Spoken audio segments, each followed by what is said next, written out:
もしもし、悪いんだけどね、お宅の息子さんが食い逃げして困ってるんだよ。早く親のあんたが支払ってくれないかい？身に覚えのない突然の言葉に私はびっくりしてしまった。だって私は今、息子の深夜が入院している病院に向かっているのだ。というのも、深夜は先日の試合で怪我をしてしまい、1週間ほど入院しているところなのだ。なのに、電話ではその息子が寿司屋に行って、しかも無銭飲食をしたと言っている。一体どういうことだろう。まさか息子が病院から抜け出したんだろうか。息子は今怪我をして入院しているんですが。はあ？何言ってるんだい。あんたの息子さんが言ってたよ。俺の家は金持ちだから親がすぐに払いに来るってね。あんた自分の子供にどんな教育してるんだい？息子がそんなことを？私は自分の耳を疑ってしまった。だって私の息子はそんなことを言うような子供ではないのだ。けれど電話の向こうにいる寿司屋の主人によると、その子供は私の名前と住所、そして何より電話番号まで言ったそうなのだ。私は電話越しにその寿司屋の主人に謝ってすぐに支払いに行きますと伝えた。けれどまさかこの電話があんなことになるだなんて、その時の私には想像もできなかったのだった。私の名前はのぞみ、一人息子の深夜と夫の健一の3人家族だ。深夜は中学生になると野球部に入ったので、毎日のように泥だらけになって帰ってくるようになった。だから我が家の洗濯機は毎日フル回転で洗濯物が山のようだ。だけどそれよりも大変なのが野球部の父母会。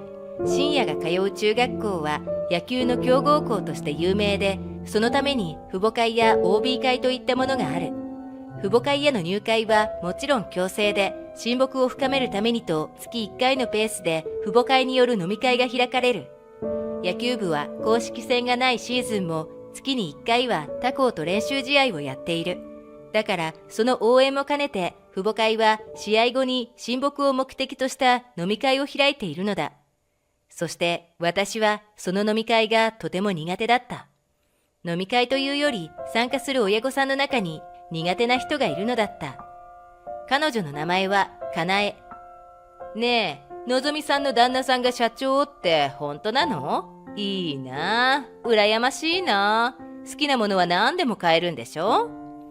確かに夫は社長だけど、だからって何でも買えるわけじゃないわよ。社長って言ったってそんな大きな会社じゃないし。最初にかなえから話しかけられた時の第一声がこれだった。それに謙遜して答えると、何言ってるのよ。社長は社長よ。ねえ、今度旦那さんを紹介してよ。私、欲しいブランドのバッグがあるんだ。と、いきなりこう言ったのだ。こんなことがあって、私はこのかなえという女性とはなるべく距離を置こうとしていたのだが、同じ中学校に通う親同士では難しいことだった。最初の父母会で話しかけられた時に、私は無理やりかなえと連絡先を交換することになった。それからというもの、頻繁にいろいろなことに誘われるようになった。けれど、それはすべてかなえにある魂胆があったのだった。今度、野球部のママ友達でランチに行こうよ。駅前に最近できたおしゃれな料理屋さんね。そう言われて私がお店に行くと、席にはかなえしかいなかった。あれ？他のママさんたちは？私は思わずそう聞いてしまった。だって、かなえからはママ友達と聞いていたのだから。なのに来てみたらかなえしかいない。すると、かなえは悪びれることもなく、こう言ってきたのだ。ああ、ごめんごめん。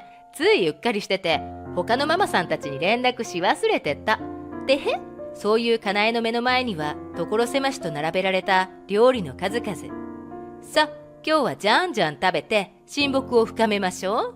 そして始まったランチ会は一方的にかなえが話すばかりだった。何でも昔自分はヤンキーだったとか、今でもそのワルの知り合いがいるから何かあればすぐに呼べるとか、さらに旦那はその頃に知り合った暴走族だとか、しまいには昔の武勇伝の数々を自慢げに話されたのだ。どうやらかなえの家族は昔かなりやんちゃをしていたらしい。とはいえ、それを長々と自慢されても聞きたくもない話を聞かされる私にとっては苦痛でしかない。そんな苦痛な時間が2時間ほど経った頃だった。お腹いっぱい。それにしてもこの店は当たりだね。こんなに美味しいとは思わなかった。美味しすぎていくらでも食べられちゃうよ。そういったかなえの前にはあれだけ注文したにもかかわらず、すべて食べ終わった皿が並んでいた。私はほとんど食べていないというのに。かなえの話に相槌を打ったりしていたら、ほとんど食べることができなかったのだ。そして会計の時だった。大変。私、お財布を家に忘れてきちゃった。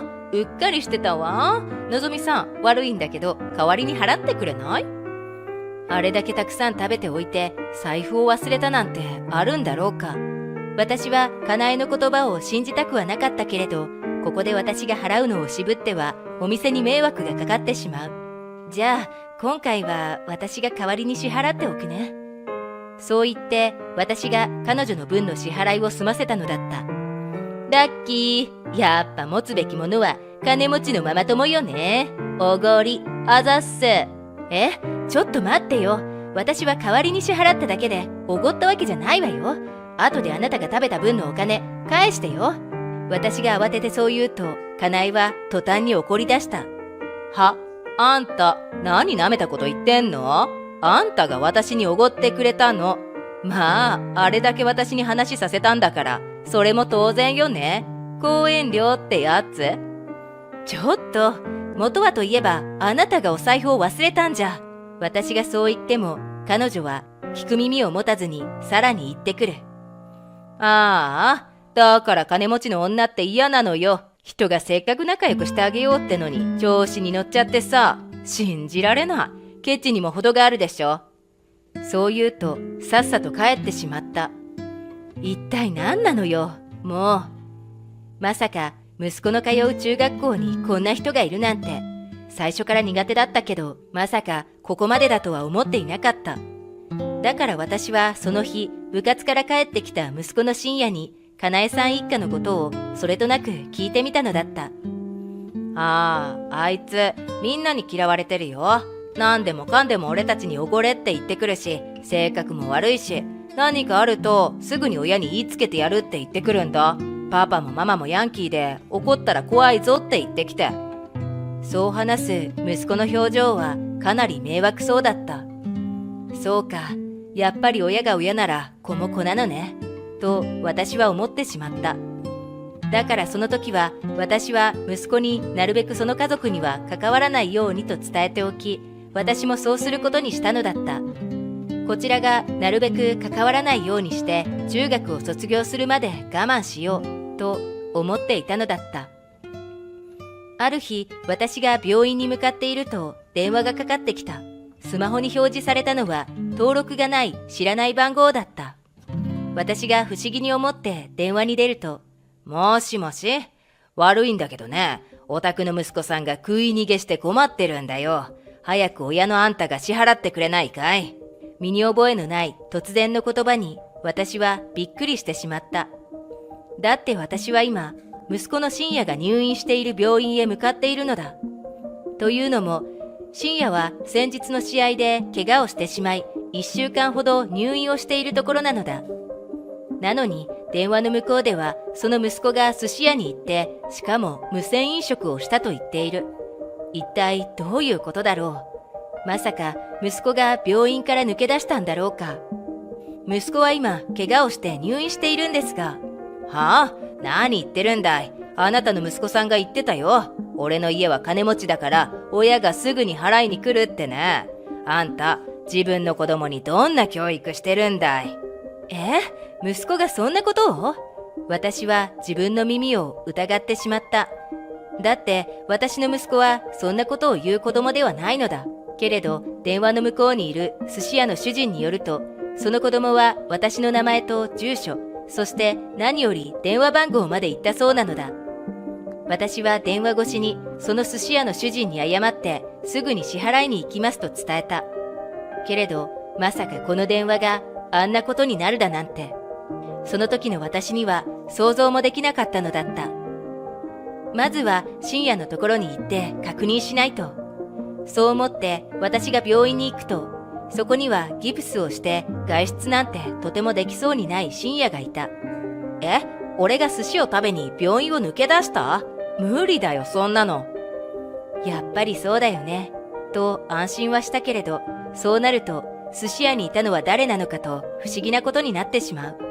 一体どういうことなんだろう。息子は一日中病院にいたというし、看護師さんに聞いてもその通りだという。もしかして俺があまりに寿司が食べたくなって幽体離脱したのかも。冗談じゃないわよ。そんなことしても魂なんだからお寿司なんて食べられないでしょ。ひとまず息子ではないことが分かった私は病院を出て寿司屋に向かったのだった。あんたが母親？息子さん、ちゃんと教育してあげなよ。なんて言われながら息子の名前を語った男の子の見た目を聞いてみると、確かに背格好は息子とそっくりなようだった。一体誰がそんなことをやったのだろう。私がそう思っていると、寿司屋の大将は気になることを言ってきたのだった。そういえば、その子が帰り際にあんたの名前で次の日曜に予約入れてたけど。日曜にですか？もちろん私はそんな予約を入れた覚えはない。ということは、私はその時にあることを思いついて寿司屋の大将にお願いをしたのだった。そしてその日曜日がやってきた。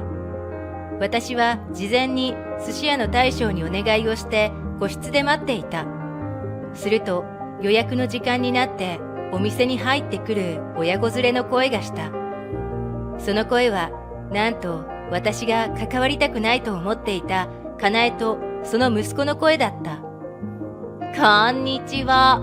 予約したのぞみです。やっぱりそういうことか。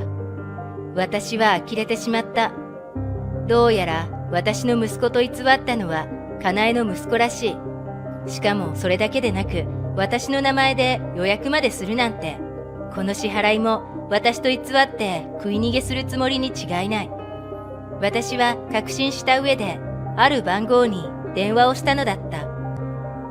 そして1時間ほどしただろうか。その間、かなえ親子はとにかく食べまくっていた。食べるネタはウニ、イクラ、大トロなど高いものばかり。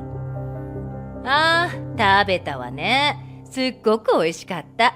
やっぱ他人の金で食べるのは最高ね。母ちゃん、俺幸せ。俺、母ちゃんの息子でよかった。もう、嬉しいこと言ってくれちゃって。今度は隣町にある中華にする？お金ならあの金持ちが払ってくれるからね。かなえの話す言葉に怒りが収まらない。何が他人の金で食べるのは最高だ。しかもさらに次も考えているなんて。私が個室で怒り心頭になっていると、寿司屋の大将の声が聞こえてきた。それじゃあ会計はこちらになります。そう言って寿司屋の大将がかなえに伝えた金額はなんと数万円もしていた。それもそうだろう。だってかなえとその子供は高級寿司店なのにまるで回転寿司かのようにとにかく食べまくったのだから。寿司屋の大将にこう言い出した。ああ、ごめんなさい。私、お家に財布を忘れてきちゃった。でも、後で必ず支払いに来ますね。電話番号も名前も教えるし、なんなら住所も教えておきましょうか。そういうかなえに寿司屋の大将はこう言い返す。そうかいそうかい。じゃ、本当に予約した本人か確認したいからさ、身分証明書見せてよ。免許証、マイナンバーカード、顔写真付きのものなら何でもいいぜ。大将がそう言うと、かなえは途端に慌て出した。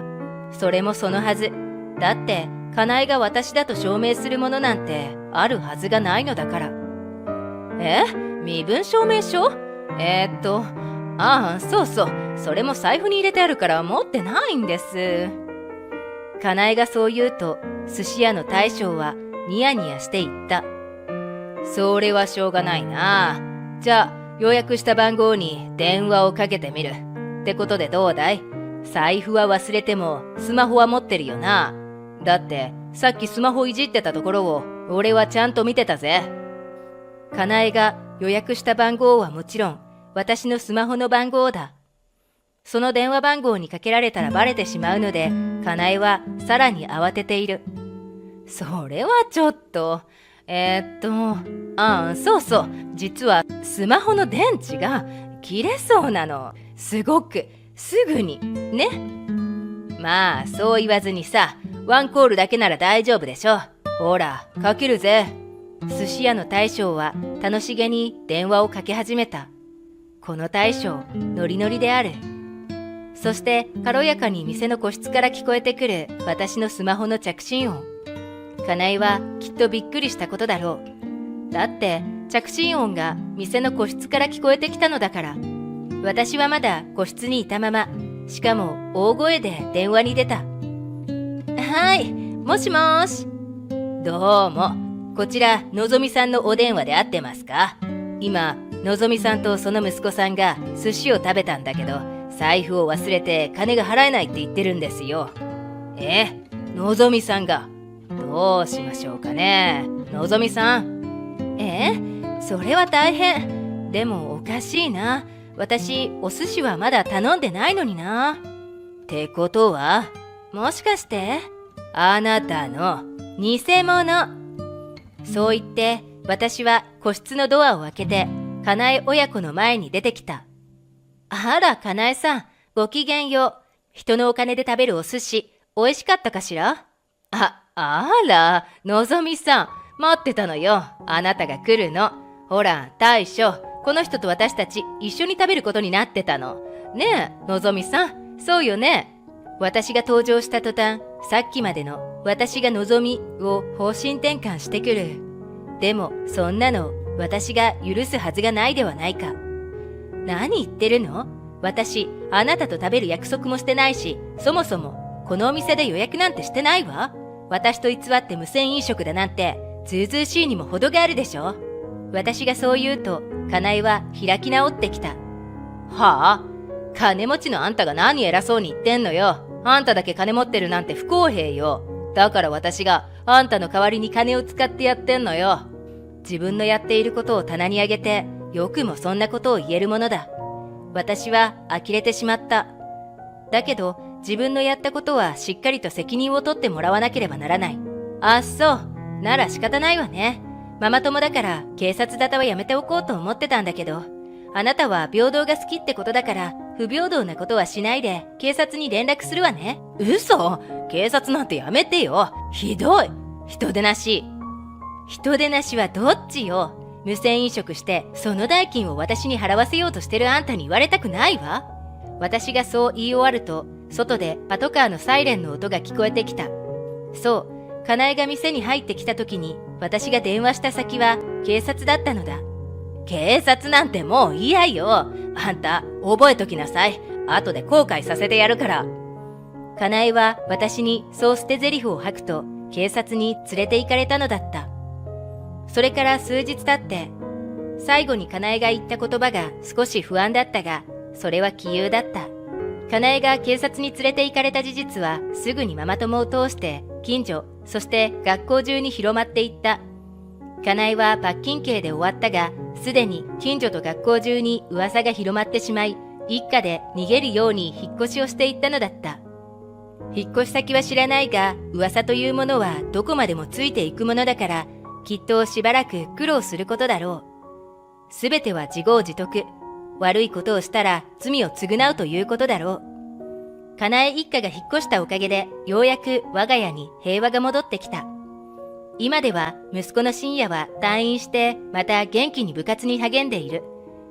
かなえがいなくなったので、私はあれだけ苦手だった父母会の飲み会にも参加できるようになった。応援の会あって、なんと深夜のいる野球部は念願の関東大会に出場することが決まった。今年は深夜たち野球部の応援で暑い夏になりそうだ。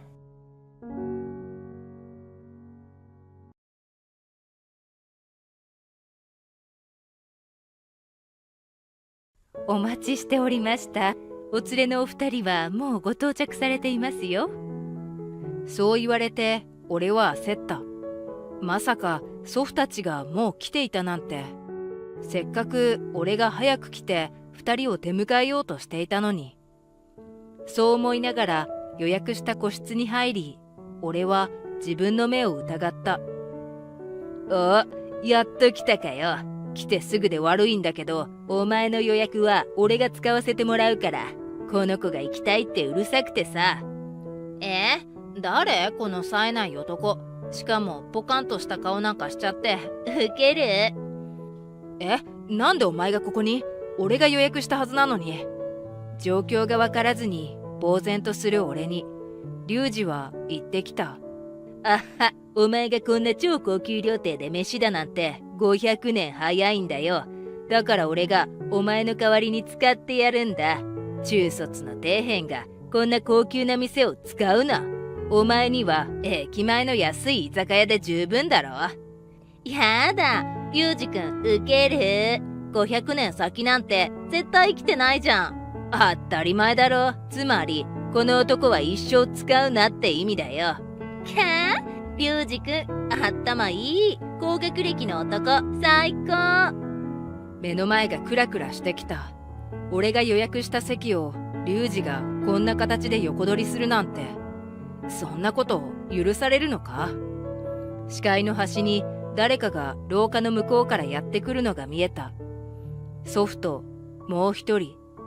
俺はそれが誰だか分かって焦った。やばい、こんなところにあの人が来るだなんて。俺の焦りをよそに二人は部屋の前まで来てしまった。どうやら俺がまだ部屋に入らずに部屋の中から人の声が聞こえているのを不思議に思っているようだ。俺の焦りをよそに部屋の中にいてまだ二人に気がつかないリュウジは続けて言う。おい、何ぼさっと突っ立ってんだよ。早く帰らないと警察呼ぶぞ。この女の父親の名前出せば警察はお前なんかより俺たちの言うことを信じるんだからな。そうよ、私のパパはすごいのよ。でもその予約席は。女が言うのを聞いて祖父ともう一人の人物が反応した。聞いて驚け。こいつの父親はなんと。リュウジが言い終えるのと襖を開けて二人が現れたのは同時だった。俺の名前は勝也。23歳になる会社員だ。社会人で23歳というと大卒ならばまだまだ新人扱いだと思うが、俺は違う。なぜなら俺は高校中退。学歴で言うと中卒上がりの社会人なのだ。俺だってできれば周りと同じように大学まで進学したかった。だけど俺が高校2年の時に両親が事故で他界してしまったのだ。それからはあっという間だった。葬式は俺が呆然としている間に済んでいて、気がついた時には目の前に骨壺が2つ並んでいた。これが親父とおふくろの最後の姿だった。そして両親がいなくなった俺を引き取ってくれたのは唯一生きていた肉親である俺の祖父だった。引き取ってくれたとは言っても祖父はもう80歳を超えていて年金生活。そんな一人暮らしの祖父のもとに食べ盛りの俺が来てしまったのだ。当時は祖父も大変だったと思う。一人息子の親父を亡くしたと思ったら大きな孫を育てなくてはいけなくなったのだから。年金だけで生活していた祖父にとって俺の食費や学費、さらにこれからの大学進学費用を考えるとかなりきついのは火を見るより明らかだった。だから俺は高校を中退して働くことにしたのだ。それを話すと祖父は泣きながら俺に謝ってくれた。すまないな。俺にもっと金があればお前にそんな苦労をさせずに済んだのに。だからせめて就職先は俺に手伝わせてくれ。昔のつてを頼って立派な会社で働かせてやるからな。そう言って祖父がつてを頼って紹介してくれた会社は誰もが知っているような大手のゼネコンだった。まさか祖父にこんな立派な会社の人とつながりがあるなんて。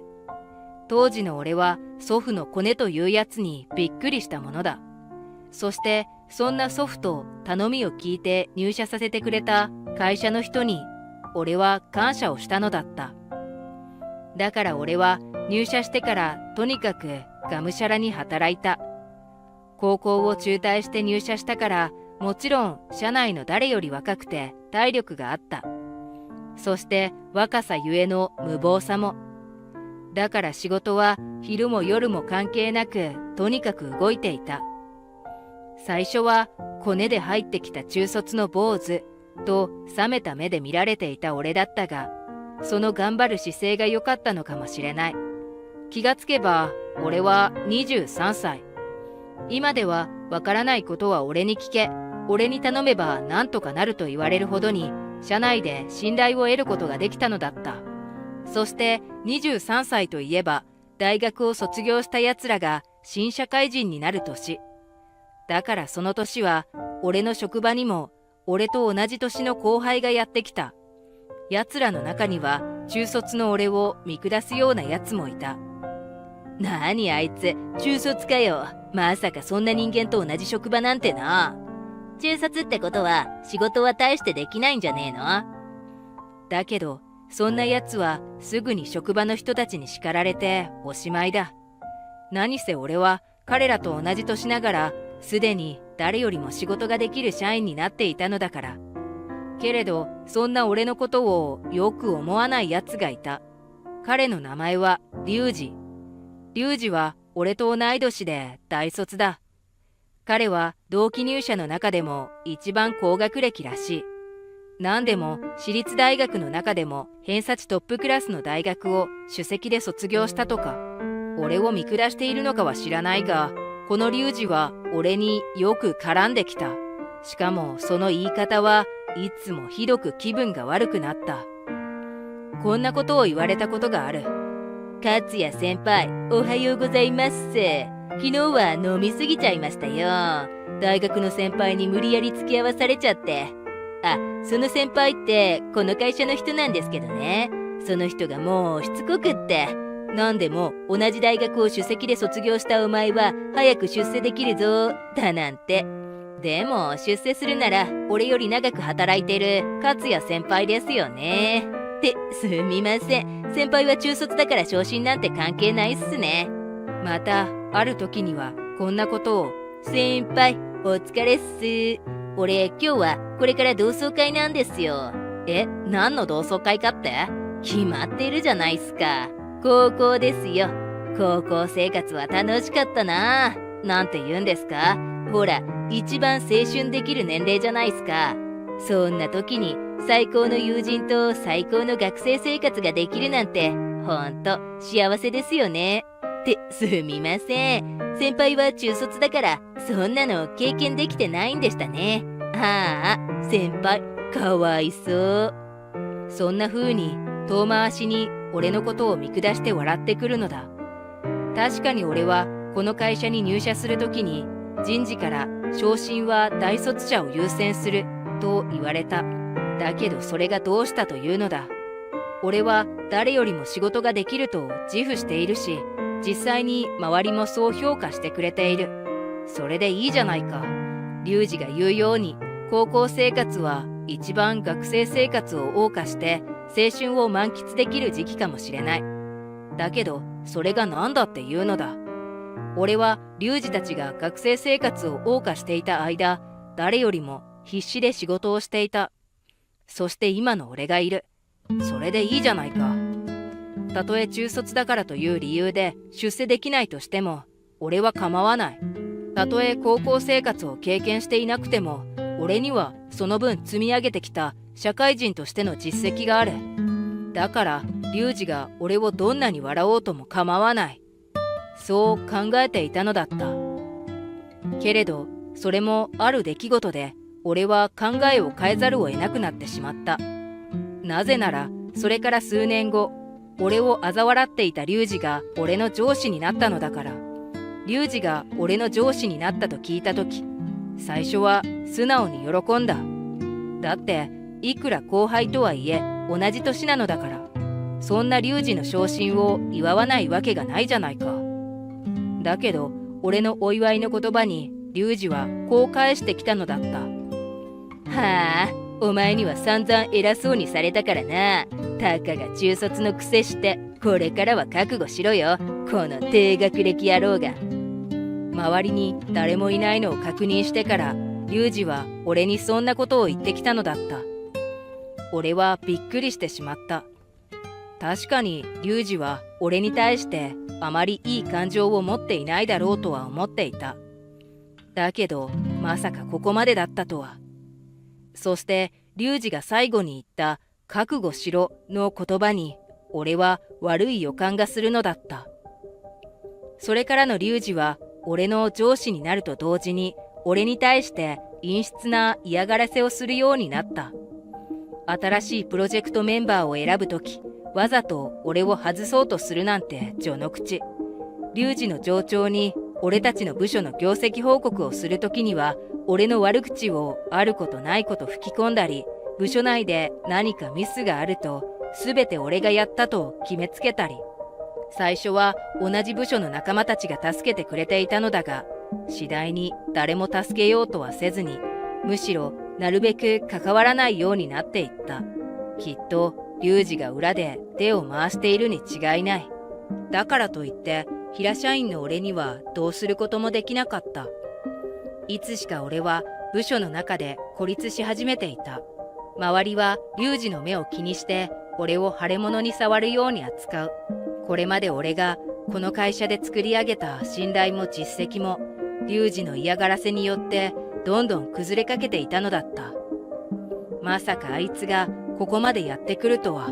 俺は今更ながら何とかしようとするも、相手は上司である。中卒でただの平社員の俺にはどうすることもできなくなっていた。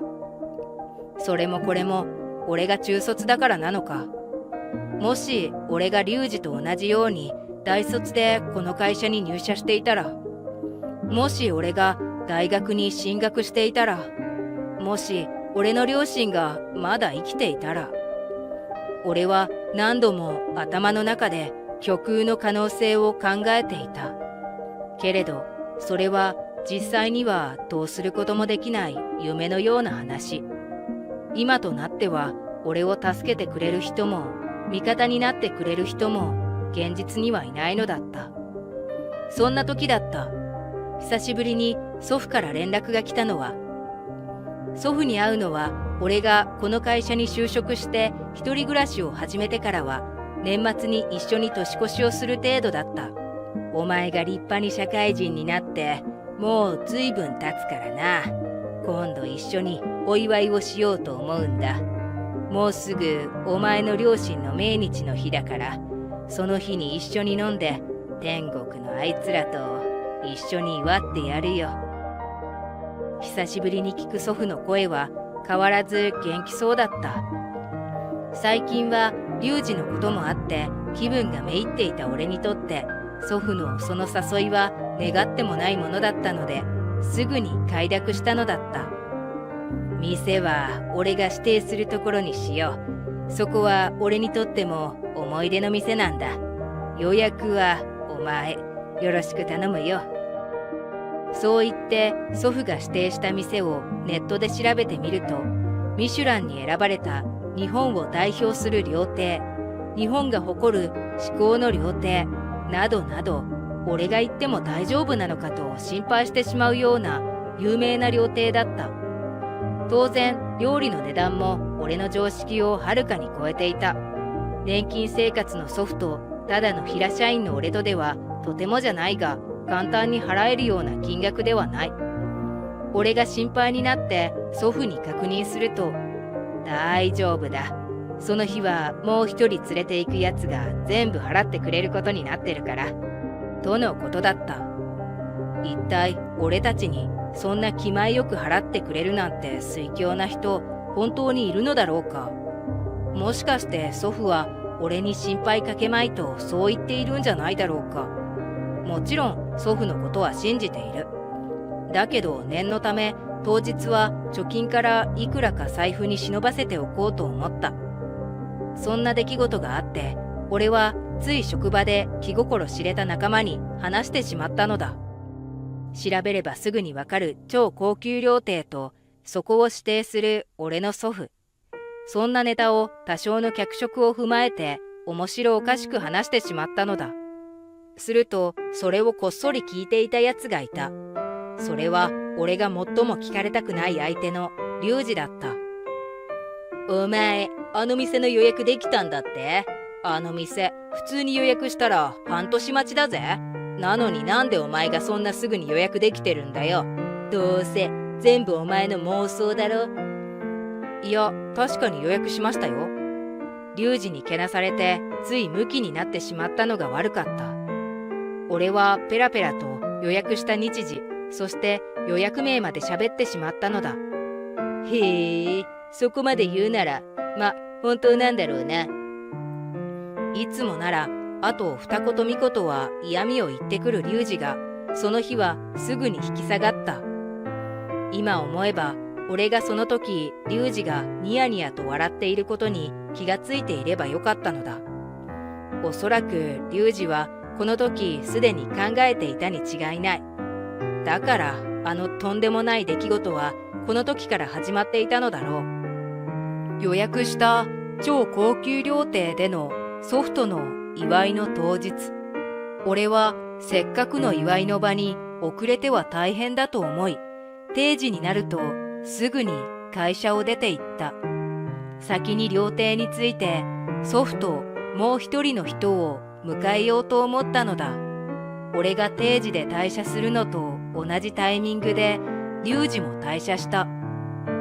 とは言ってもリュウジは俺たちの部署がどんなに忙しくても一人で勝手に定時で上がるような人間なのでいつものことだ。だけど1階に降りるエレベーターの中でリュウジは変なことを俺に言ってきたのだった。ああ、確か今日がお前とじいさんのあの超高級料亭を予約した日だったよな。楽しい場になればいいな。そう言ってエレベーターを降りるとタクシーに乗ってどこかへ行ってしまった。俺はその時リュウジが言う楽しい場の裏の意味に気がつかずに、ただありがとうと返しただけだった。だけどまさかこの時のリュウジの楽しい場があんな意味だったなんて。その時の俺は全くわからなかったのだった。それがわかったのは俺が超高級料亭に着いてからだった。お待ちしておりました。お連れの2人はもうご到着されていますよ。そう言われて俺は焦った。まさか祖父たちがもう来ていたなんて。せっかく俺が早く来て2人を出迎えようとしていたのに。そう思いながら予約した個室に入り、俺は自分の目を疑った。おお、やっと来たかよ。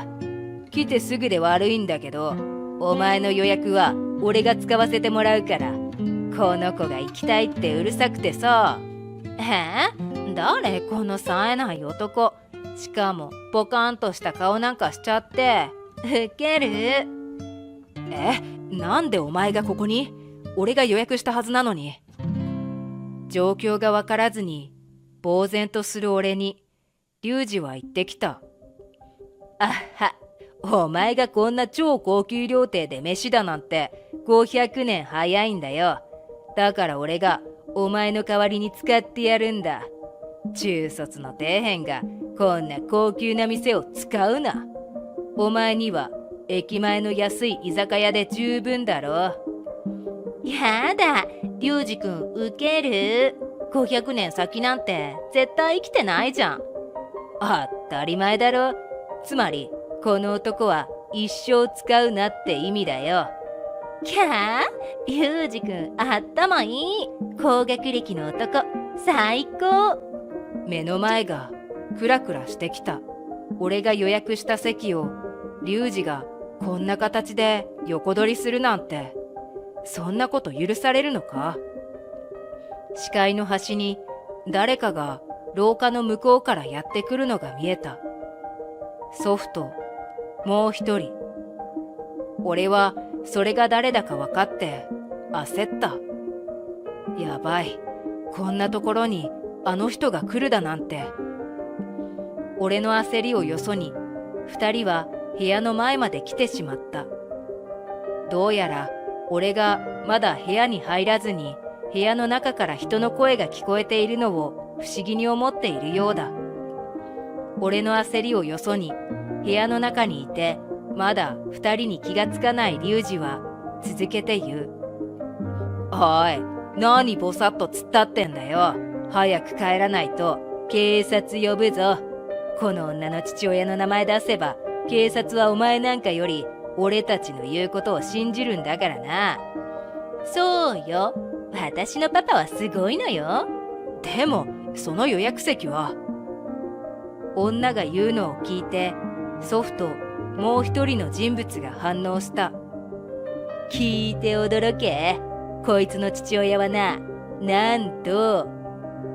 リュウジが言い終えるのと襖を開けて二人が現れたのは同時だった。俺たちの社長様なんだぜ。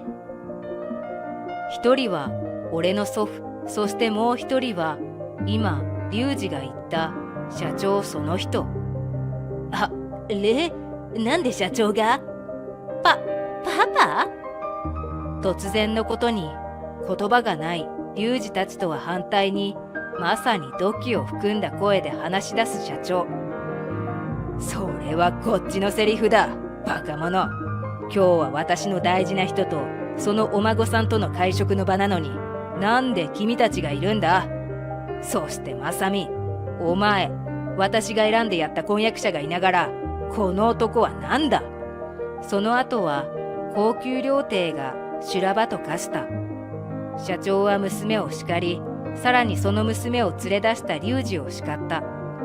娘のまさみさんは大声で泣き出し、あろうことかこんなことを言い出した。これは全部このリュウジって男のせいなんです。私、婚約者がいるって言ったのに、なのにこの男、無理やり私をここに連れてきたんです。パパ、まさみ、怖かったよ。これには、リュウジもブチギレて、はあ？お前何言ってんだ？お前婚約者がいるなんて一言も言ってなかったくせに。お前、まさか全部俺のせいにするつもりなのかよ。ふざけんな。と言い出したが、場所が悪かった。ふざけてるのは君の方だろ。結婚前の大事な時期に私の大事な娘をたぶらかしおって。君は確か我が社の社員だったな。覚悟しておきなさい。待ってください。悪いのはこの女、僕じゃないんです。黙れ小僧が。おいおかみ、この男を連れ出してくれ。社長、待って、助けて。そう叫びながら、リュウジは料亭の屈強な人たちに連れ出されてしまった。その日は大変な騒ぎになったので、祝いの席はまた日を改めてとなったのは言うまでもない。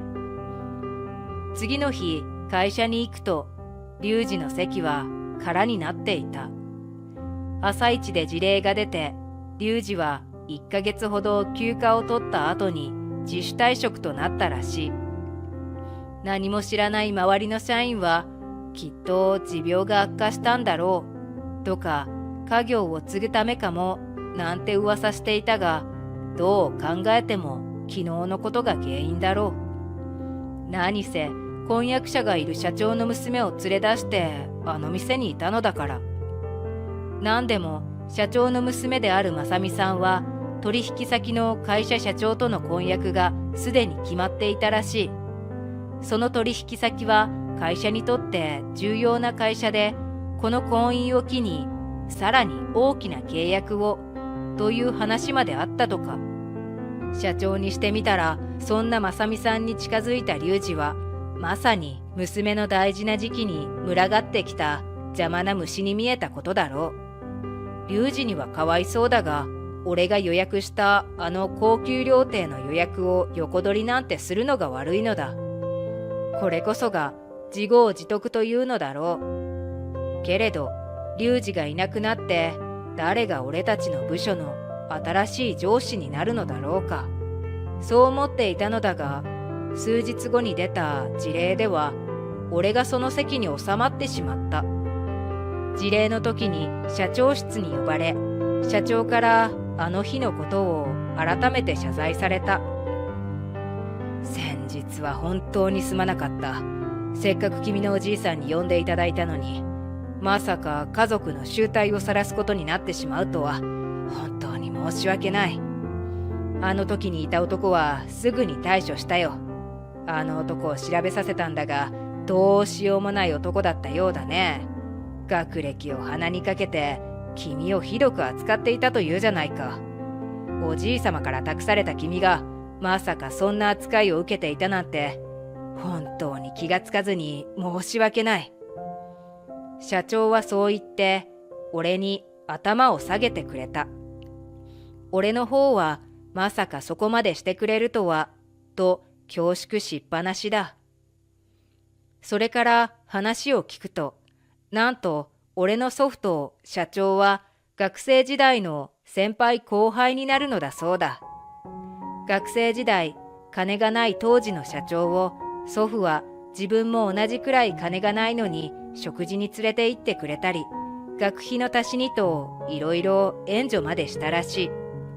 だから社長にとって祖父は誰よりも頭が上がらない人であり、人生の恩人だというのだ。だから祖父が中卒の俺をこの会社に入れてくれるように頼んだのも、社長は快諾してくれたらしい。あなたのおじいさまからの頼みならそれくらい朝飯前だよ。しかしまさか学歴で昇進できていなかったとは知らなかった。なのですぐに人事に命令して、あの男がいなくなった代わりを君に指名したんだ。そうか。だからこれまで昇進と無縁だった俺がリュウジの後にあの席に座ることができたのか。本当に社長には感謝しかない。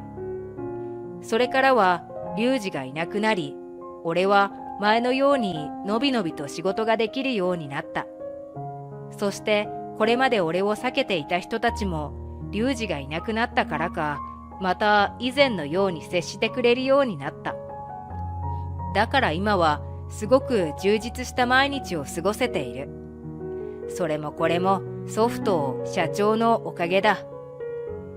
その後リュウジは実家に戻って高学歴を生かした家庭教師をやっているらしい。とはいえ最近の教師の立場は弱い。訪問する家でその家の親に散々文句を言われてしまい、今ではそのストレスで20代にして髪の毛が抜けてしまったとか。しかも子供の成績が上がらないと料金の値下げを迫られるので、生活はとても苦しいらしい。でもまあ高学歴を生かして頑張っていけばいいだろう。俺は学歴よりも自分の力で積み上げた実績でこれからも生き抜いてみせる。ふみこさん、あなたこんなにまずいお菓子を買ってきて、私が友達の前で恥をかいたらどうしてくれるのよ。そう言って義母は私が高級菓子屋から買ってきたもなかを箱ごとゴミバケツの中にぶち込んだ。すみません、お母さんが私が好きなお菓子を選んでいいと言ってくださったものですから、お店の人にもこれが一番おすすめだと。私が驚きつつそう言うと、うるさい、言い訳するな。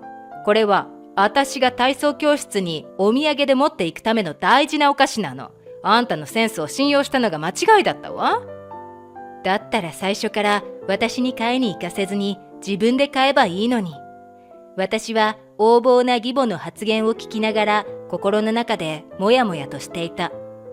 こんな義母とのバトルは日常茶飯事で、私は結婚してからというものずっと悩まされている。私の名前は文子、32歳の専業主婦だ。結婚して1年目で今は義母と同居している。本来は結婚したら夫と二人暮らしのはずだったのだが、結婚直後に義父が亡くなり、義母が一人暮らしは嫌だと夫に対して強く文句を言ったため、私が気を使って同居することになった。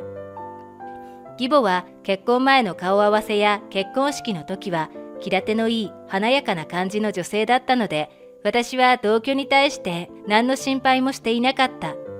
ところが、文子さん、今日の味噌汁まずすぎ。味噌汁もまともに作れないなんて小学生以下じゃないの。もう一度家庭科の授業をやり直してきたら？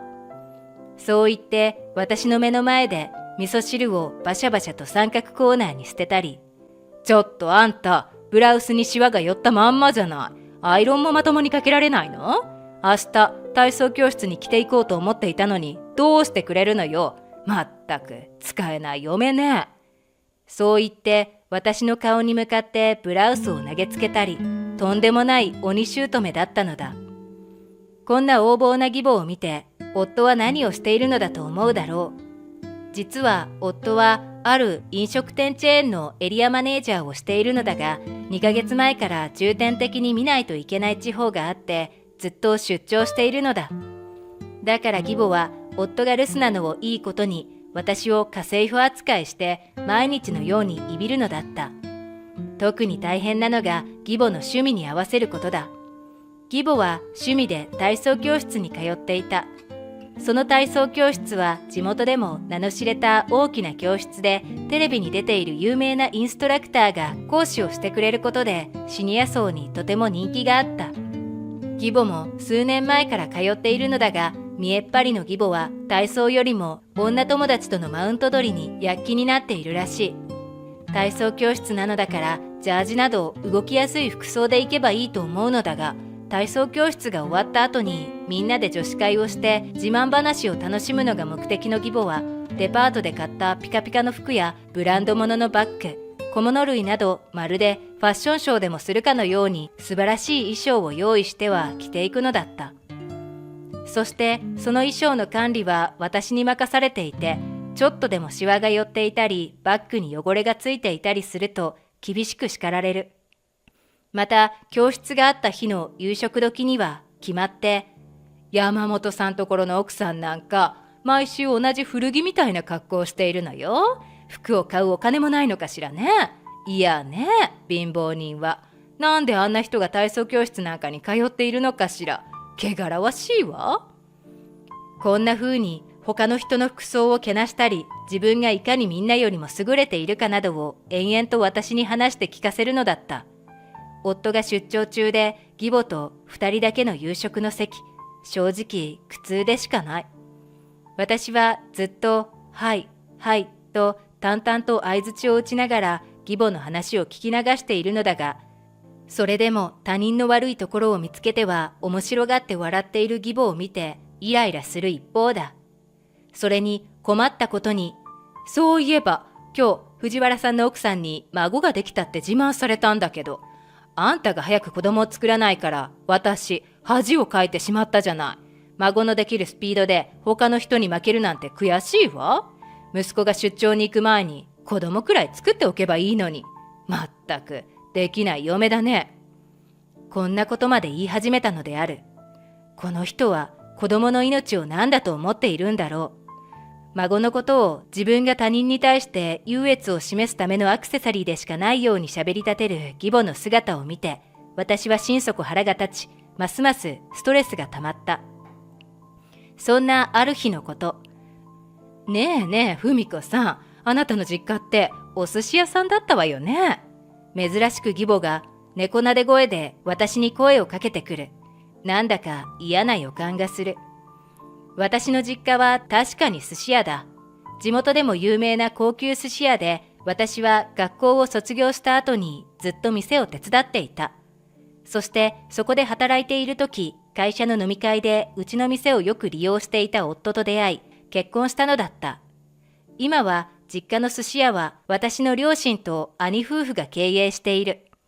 義母が一体何を言い出すんだろうと思っていると、私の通っている体操教室で春に恒例の新年会があるんだけど、今年はあなたの実家のお店を使わせてもらえないかしら。実は私が今年の幹事を頼まれちゃって頑張らないといけないのよ。なるほど。お店に聞いてもらって問題がなければ大丈夫だと思いますよ。私がそう言うと義母はニヤニヤと笑いながら、やったー、これはね、私が主催してみんなを招く一大イベントなんだから絶対に失敗は許されないのよ。今までみんなが体験したこともないようなサービスをして出席した人をみんな仰天させちゃうんだから。さすがミサエさんは格が違うってね。もちろん協力してよね。だんだんと話の雲行きが怪しくなってきた。自己中の義母は何か勝手に企んでいるみたいだ。確かに実家ですけど、サービスの内容についてはお店の都合と相談して決めてもらわないと。私が言いかけると、義母は急に私を睨んで、言っとくけど、私は姑で、あなたは嫁。嫁は姑のために一生懸命努力して尽くすべきなのよ。私の晴れ舞台なんだから、問答無用であなたの実家総出で協力しなさい。そう言ってピシャリと私のことを叱った。ああ、これはめんどくさいことになってしまった。私は何とかして義母を諦めさせようと、高級寿司屋なので値が張るかもしれない。とか、ネタが用意できないかもしれない。とか、いろいろ言ってみたけれど、義母は私の言うことに全く耳を貸さずに即決してしまったらしく、次の日には私の実家に電話をかけて強引に予約を入れてしまった。後から私が実家に電話すると、大将である父が電話に出て、まあ晴れ舞台だから力を貸してくれと強く言われたからには協力しないわけにはいかんだろう。俺に任せておけ。料金はおそらく3万円ぐらいになると思うけど、お前からお姑さんに言っといてくれよ。普段義母が私に対してひどい嫁いびりをしていることを知らない父はそう言った。高級寿司屋だからどんなに値引きをしたとしても一人最低3万円はかかるのだ。私がそのことを義母に伝えると、ああ、そうなの？大丈夫よ。どうせならちょっと高めにして5万円のコースでお願いするわ。変に値切ったように思われると嫌だもの。義母はそう言って調子よく答えた。てっきり割引を求めてごねるのじゃないかと思っていたので拍子抜けだ。その時はあまりに義母の機嫌が良さそうだったので、私は特に理由などを聞かずにそのことを実家の寿司屋に伝え当日を迎えた。店に入った義母たちは盛大な宴会を始めた。参加者は10名くらい。この日は私も久しぶりに寿司屋の制服を着て店を手伝った。父はこの日のために特別のネタを仕入れたらしく、大トロにブリ、タイ、ホタテ、車エビ、とびっきりの美味しそうなお寿司がたくさん握られて、義母の体操教室の友達に振る舞われた。みんな、おいしい、舌がとろけそう。ミサエさん、今日は連れてきてくれてありがとう。と喜んで義母にお礼を言っている。素直にお礼を受け止めればいいのに、見えっ張りな義母は、そうでしょ、そうでしょ。この寿司はね、私がいるから食べられるのよ。ああ、森田さん、あなた貧乏だからこんな高級なお寿司食べたことないでしょ。よく味わっておくのよ。などと超上から目線で友達に話しかけている。みんな義母の言葉にはあんまり反応せずに、美味しいお寿司を食べることに集中しているようだ。これには私もほとほと呆れてしまった。今日集まった人数も10人程度で、体操教室に通っている人の中ではほんの一部なのだ。多くの人が義母の誘いを断ったに違いない。友達というのは義母が思っているだけで、教室の皆さんは義母の行動にうんざりしているのがよくわかった。こんな義母の嫁として私は給仕をしながら恥ずかしい気持ちでいっぱいだった。そんなこんなで2時間ほどの飲食は終了し、お会計になった。私が忙しくテーブルの片付けなどをしていると、ふみこさん、じゃあ私帰るわね。そう言って義母は私の横を通り抜けて店の外に出ようとする。私はびっくりして、お母さん、お代をいただいていないのでお支払いお願いします。義母を捕まえた。すると、はあ？あんた何言ってんの？ここはあんたの実家でしょ？義母は悪びれもせずに私に向かって口を聞く。どういうことですか？だから、あんたの実家なんだから、姑である私が利用したらタダに決まってんでしょ？だって、みんなに言っちゃったんだから、ここは嫁の店だから全部タダよって。何を言っているんですか？私は一言もタダなんて言ってないし、そんなつもりこれっぽっちもありません。私が義母に言い返すと、そんなことを言っても、私お財布持ってきてないのよね。ただと言って誘った以上、他のみんなも払わないでしょうから。どうしてもお金が欲しいんだったら、嫁であるあなたが私の代わりに払っといて。なんてことを言い出すんだろう。きっと最初から私の実家の寿司屋ということで料金を踏み倒す計画だったんだ。そんなこと言ったって、お母さんのために特別なネタを仕入れたりして、すごくお金がかかってるんです。お会計は50万円です。払わないなら警察を呼びますよ。怒った私がそう言うと、あんたみたいな小娘が何を言ったってたかが知れてるのよ。呼びたければ呼べば。同居している嫁に支払いを頼んだけど拒否されて困ってるって、逆に警察官に泣きついてやるから。どこまでも往生際が悪い義母に私は怒り心頭だった。それにね、警察なんか呼んだら息子に言ってあんたと離婚させてやるから。専業主婦のあんたは息子に離婚されたら困るわよね。不細工で気が利かないからもう結婚できないんじゃない？そう言ってゲラゲラ笑っている。私が義母の一言で苦痛に顔を歪めたとき、母さん、何言ってるんだ。文子に離婚されたら困るのは母さんの方なんだぞ。不意に声がして振り向くと、なんとそこには私の夫が立っていた。あなた、なんでここに？出張はどうしたのよ？たけし、どうしてここに？出張が予定よりもだいぶ早く終わってね。文子のお父さんから今日お母さんが寿司屋で宴会をやるって聞いて、こっそり混じって驚かしてやろうとお店の中に隠してもらってたんだ。夫のその言葉に私が驚いて厨房に立っている自分の父の方を見ると、父は私に向かってウインクで目配せをした。何を言ってるのよ、たけし。それにね、こんな嫁がいなくても私は困ることなんか何もないわよ。義母がそう言って言い返すが、いいや、文子は専業主婦だけど、グルメ系の記事を書くライターの副業をしていて、月に30万は家計にお金を入れてくれてるんだぞ。夫が暴露した私の収入に義母は驚いている。そんな義母に向かって夫は続けて、俺は文子とは絶対に離婚したりしない。だけど母さんとの縁は切ってもいいと思っている。そんな実の親に向かってお前は。実の親？それはどうかな。夫は開き直ったように話し続ける。亡くなる前に父さんが言ってたんだ。俺は父さんと前妻の子であって、5歳であるあんたとは血がつながっていないということを。母さんは他に身寄りがないから俺たち夫婦で預かることにしたけど、生前のお父さんは母さんの傲慢な性格を心配していて、もし俺たち夫婦と同居して困らせるようだったら家族の縁を切っていいって、そう言っていたんだ。家族の縁を切る？何言ってるのよ。息子夫婦が親の面倒を見るのは当然でしょ。夫の一言に義母は慌てふためいている。嫁の実家に押しかけて50万円の無銭飲食をしようとするやつなんか親とは思えない。そもそも母さんが今まで体操教室に通ったり、ブランドバッグを買ったり、女友達と旅行に行ったりしても大丈夫だったのは、全部文子がお金を出してくれていたんだ。それに気づかずに感謝もしないのだったら同居は解消だ。普段は温厚な夫にすごい剣幕で怒られて、さすがの義母もタジタジになってしまった。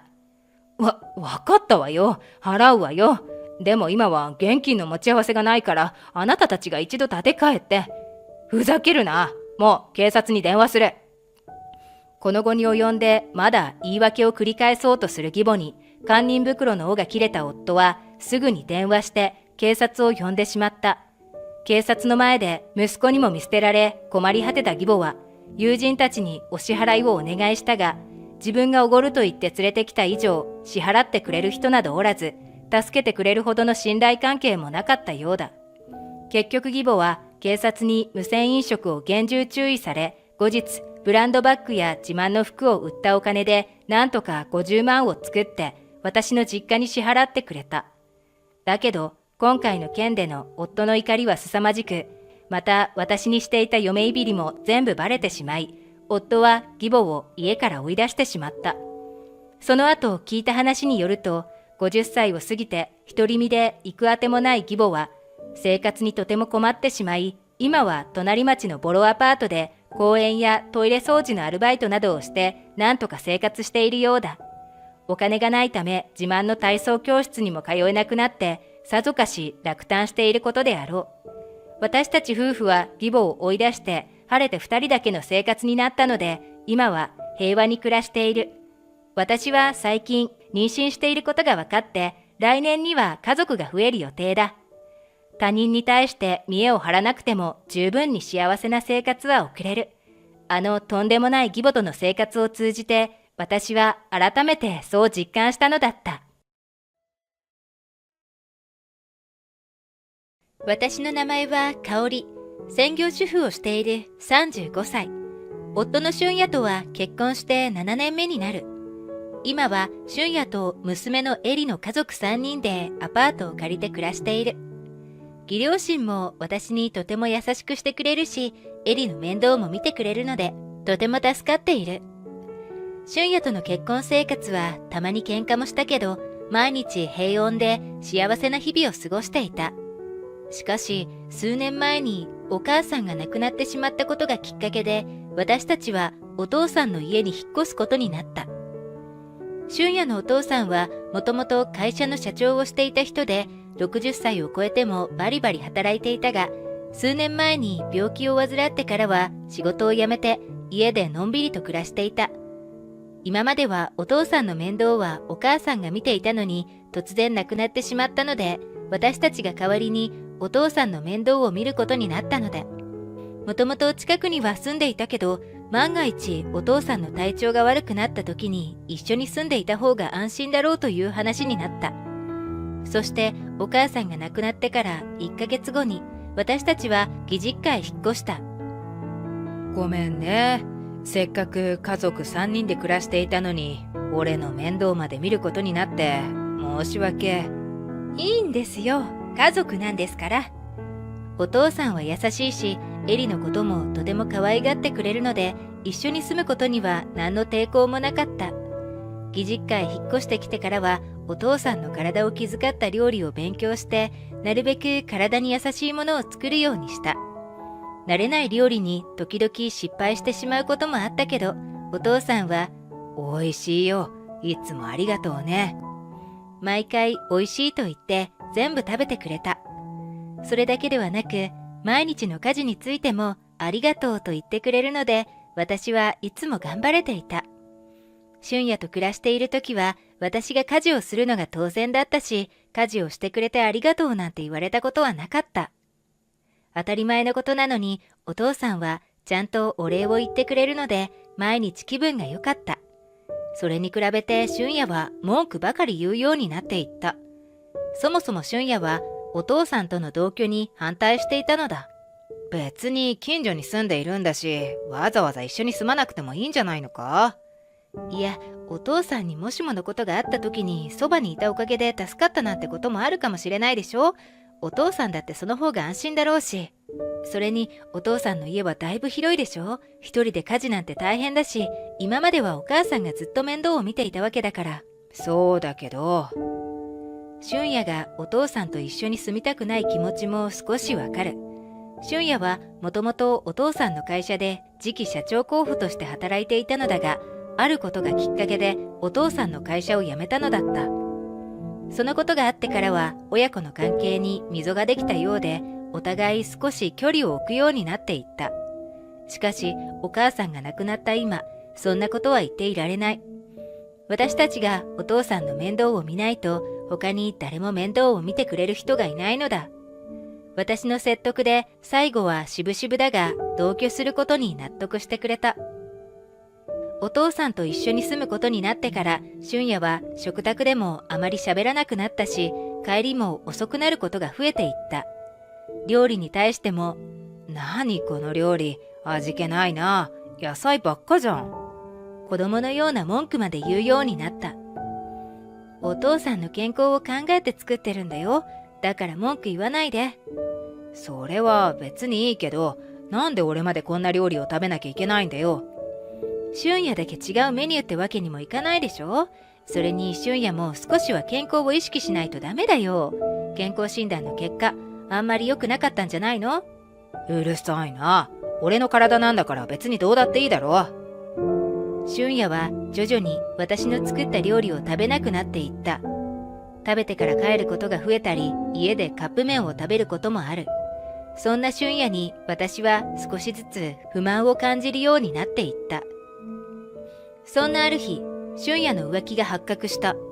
出張に行くと話していたのに、出張当日は私服姿で、しかも荷物はスーツケース一つだけ。いつも仕事用に使っているカバンも持っていなければ、スーツすらも持っていかなかったので、私は怪しいと思っていた。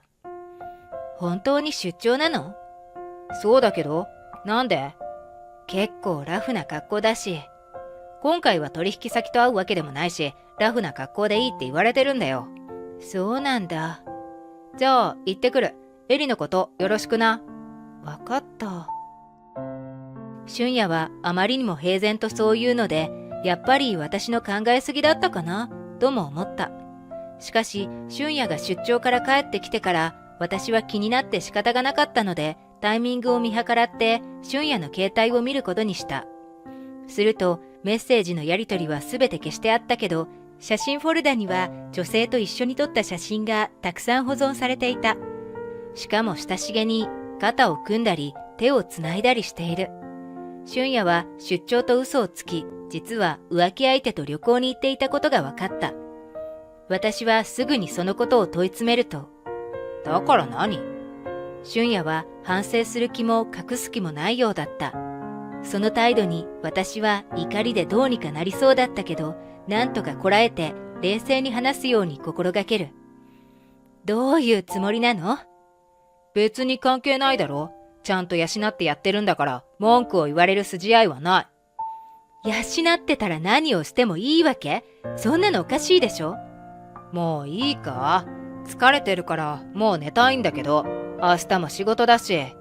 ちょっと、まだ話は終わってないんだけど。俊也は話の途中にもかかわらず、逃げるように自分の部屋に入ってしまった。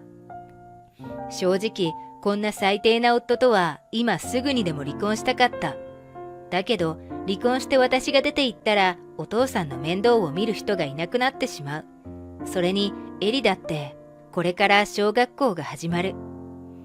いろいろ考えると、今すぐに離婚なんてできなかった。どうすることもできないまま、今回の浮気の件はうやむやになってしまった。それをいいことに、俊也はどんどん好き勝手に行動するようになっていった。夜中に帰ってくるのは当たり前になり、仕事が休みの日でも家にいることはほとんどなくなった。そんな俊也にエリも寂しがっているようだった。今日もパパいないの？そうみたいだね。なんで？パパと遊びたかったのに。エリに本当のことを言えるはずもなく、パパは仕事で忙しいみたいだね。お出かけはまた今度ね。そう言ってごまかすしかなかった。はーい。養っていると言っても、育児を全くしないなんて父親として失格だ。それどころか最近では生活費もろくに家に入れなくなってきた。今月の生活費ちょっと少なくない？エリの新しい服とかも買いたいからあれじゃ足りないんだけど。専業主婦ならそれくらいやりくりしろよ。お前が無駄遣いでもしてるんじゃないか。そんなわけないでしょ。私が使えるお金なんてほとんどないじゃん。今までは養ってやってるんだからと威張っていたくせに、最近は養うほどお金もくれなくなっていた。どうせ浮気相手に貢いでいるからお金がないんでしょう。私は嫌味っぽく言う。うるせえな。俊也はそう言うだけで特に否定もしなかった。そんな俊也に私の鬱憤はどんどん溜まっていく。たまにはエリのことを遊びに連れて行ってあげてよ。最近何もしてあげてないじゃん。それでも父親？私はさらに嫌味っぽく言うが、俊也は無視してまた自分の部屋に戻ってしまった。そんな生活がしばらく続いた。私はそのことを誰にも相談できず、ただ耐えることしかできなかった。お父さんはそんな私たちの状態を察したようで、うちのバカ息子が迷惑ばかりかけているみたいだね。申し訳ない。そう言って謝ってくる。お父さんは何も悪くないので謝らないでください。何度かお父さんも注意してくれたようだが、俊也は一向に聞く耳を持たなかったようだ。そんなある日、お父さんの体調が急に悪くなり、搬送された病院でそのまま亡くなってしまった。あまりに突然のことだったので、私は驚きが隠せない。今まで義両親でありながら、とても優しくしてくれたし、私のことを本当の娘のように大切にしてくれた。そんなお父さんが亡くなってしまい、私の心にぽっかりと穴が開いたような気分だった。俊也もさすがにショックを受けていたけど、葬式の手配とかはお前に任せる。そう言って実の息子であるにもかかわらず、私に丸投げしてきたのだ。こんな時でさえ、そんな態度の俊也に呆れ果て、私は怒る気にもなれなかった。お葬式当日は義父の会社の人たちや友達、親族などたくさんの方が来てくれた。やっぱりお父さんはたくさんの人に慕われていたんだと思う。最後に皆さんに見送られて、お父さんも幸せなんじゃないかな。お葬式が無事に終わり、私が後片付けをしていると、女の人が私のところへやってきた。お父さんの知り合いの人かなと思い、声をかけようとしたが、思わず引きつってしまった。何の用ですか？私は冷たく言う。お父さん、亡くなったんだってね。あなたには関係ないでしょ。なんと、その女は俊也の浮気相手だった。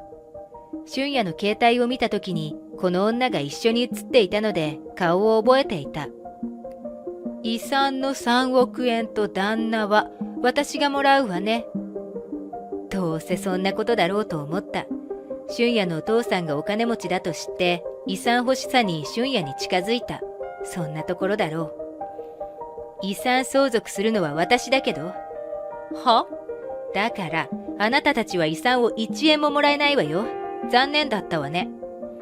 は？何言ってんの？なんで血もつながっていないようなあなたが遺産をもらうのよ。だって、お父さんの遺言書にはそう書いてあるんだもん。もらえると思っていたはずの遺産がもらえないとわかると、女はあからさまに動揺し始めた。実は、お父さんの遺言書には遺産のすべてを私に相続すると書いてあったのだ。最後まで自分の面倒を見てくれた義理の娘と孫にと。それを読んだとき、私は思わず泣いてしまった。遺産の総額は3億円近くもあって、そんな大金をもらうことになるなんて考えもしなかった。でも、お父さんが残した遺言なので、お父さんの気持ちをありがたく受けることにした。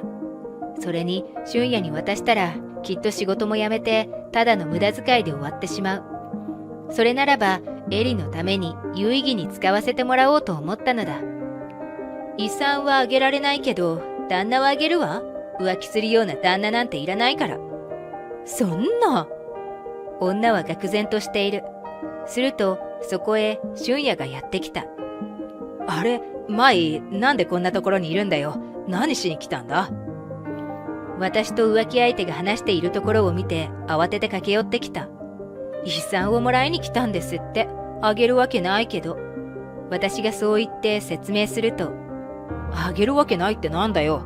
お前がもらうわけじゃないだろ。俊也はまだ遺言書を読んでいないようだった。まだ自分が遺産をもらえると勘違いしている。お父さんの遺言書には私に相続するって書いてあるから。あなたたちは1円ももらえないよ。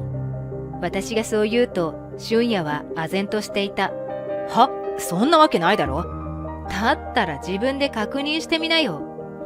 なんで息子の俺じゃなくてお前がもらうんだよ。お前なんてお父さんと血がつながってないだろ。あなた、お父さんの面倒を見た？それどころか迷惑ばっかりかけたよね。迷惑ってなんだよ。とぼける俊也に腹が立つ。あなたがお父さんの会社のお金を勝手に使ったこと忘れたの？実は、もともと俊也はお父さんの会社で働いていて、次期社長候補とまで言われていた。しかし、俊也が会社のお金を横領していることが発覚し、お父さんは俊也をクビにしたのだ。立派な横領だよね。それなのにお父さんのおかげでクビだけで済んだわけでしょ？それは、お父さんの顔に泥を塗るような行動ばっかりしてたよね。それでいて遺産までもらおうとしていたの？ありえないわ。俊也はグーの音も出ないようだった。すると浮気相手の女は、もういい、私帰る。と言って怒りながら帰っていった。俊也は彼女の後を必死に追いかけていった。そんな姿を見て私はもうどうでもいい気持ちになった。その後、俊也は本当に遺産を1円ももらえないのかとしつこく確認してきた。だから何度も話してるでしょ？あなたは何ももらえないから。でもおかしいだろ。俺は息子なんだぞ。全部とは言わないから半分くらいは俺にもくれないか？だから無理だって。どうやら俊也は遺産の3億円をもらえると思って会社を辞めたようだった。遺産が入ったら私と離婚して浮気相手と海外に住むつもりだったらしい。そんな夢のような計画を立てていたのに、遺産がもらえないとわかると浮気相手は別れを切り出されたようだ。どうせ遺産目当てで俊也と浮気していたのだろう。だから俊也は必死になっているみたいだった。残念だったね。幸せな生活が手に入ると思ったら浮気相手にも私にも逃げられて、遺産ももらえず残ったのは慰謝料と養育費だけ。自業自得よ。私にも逃げられてってどういう意味だよ。それに慰謝料と養育費？何とぼけてるの？離婚するに決まってるでしょ。浮気したんだから。慰謝料も当然。エリは私が預かるから養育費ももらうわよ。ちょっと待ってくれよ。謝るから。全部謝るから。離婚だけは。謝っても無駄よ。あなたなんか許せるわけないでしょ。そんな。エリはどうするんだよ。父親がいないとエリが寂しがるだろ。エリに離婚することを伝えると、別にいいよ。いつも家にいないじゃん。全然寂しくない。と話していた。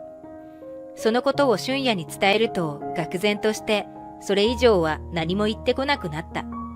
そして私とエリは義実家を出て2人で暮らすことに。当然だが遺産をよこせと仕掛けてきたら困るので、新しい住所は俊也には教えてはいない。その後の俊也はというと、浮気相手と連絡が取れなくなり、完全に逃げられたようだった。所詮その程度の相手だったということだ。今は新しく仕事も始めて、真面目に慰謝料と養育費を払ってくれている。一方私はというと、無事に仕事も見つかり、今はエリと2人で幸せな毎日を送っている。お父さんの遺産はこれからのエリの学費や習い事のために使うことにした。それがお父さんが一番喜ぶことだと思う。俊也とはもう完全に他人で関係はないけれど、お父さんのお墓参りには毎年欠かさず行っている。今の生活があるのもすべてはお父さんのおかげだから。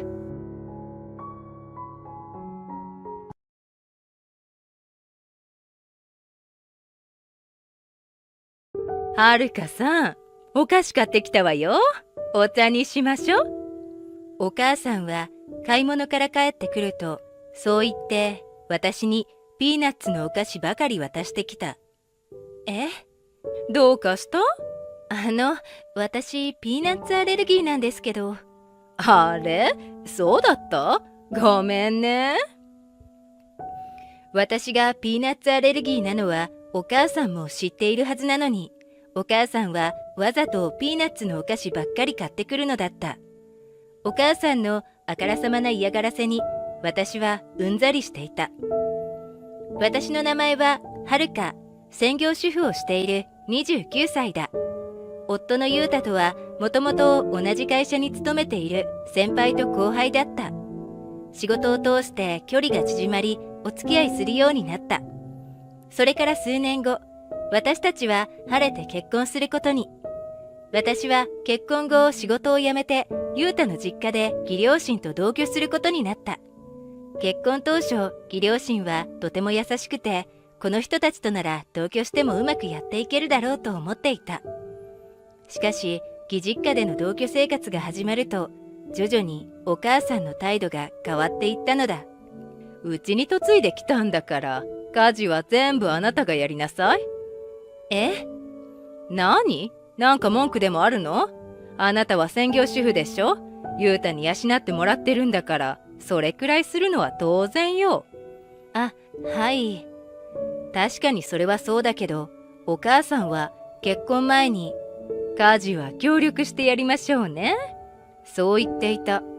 それなのに、義実家に引っ越してきた途端、なぜか家事は全部私がやることに。お母さんは土日やお父さんと優太がいる時には家事を手伝ってくれるのですが、平日の昼間などお母さんと私が二人っきりになると必ず家事を押し付けてきた。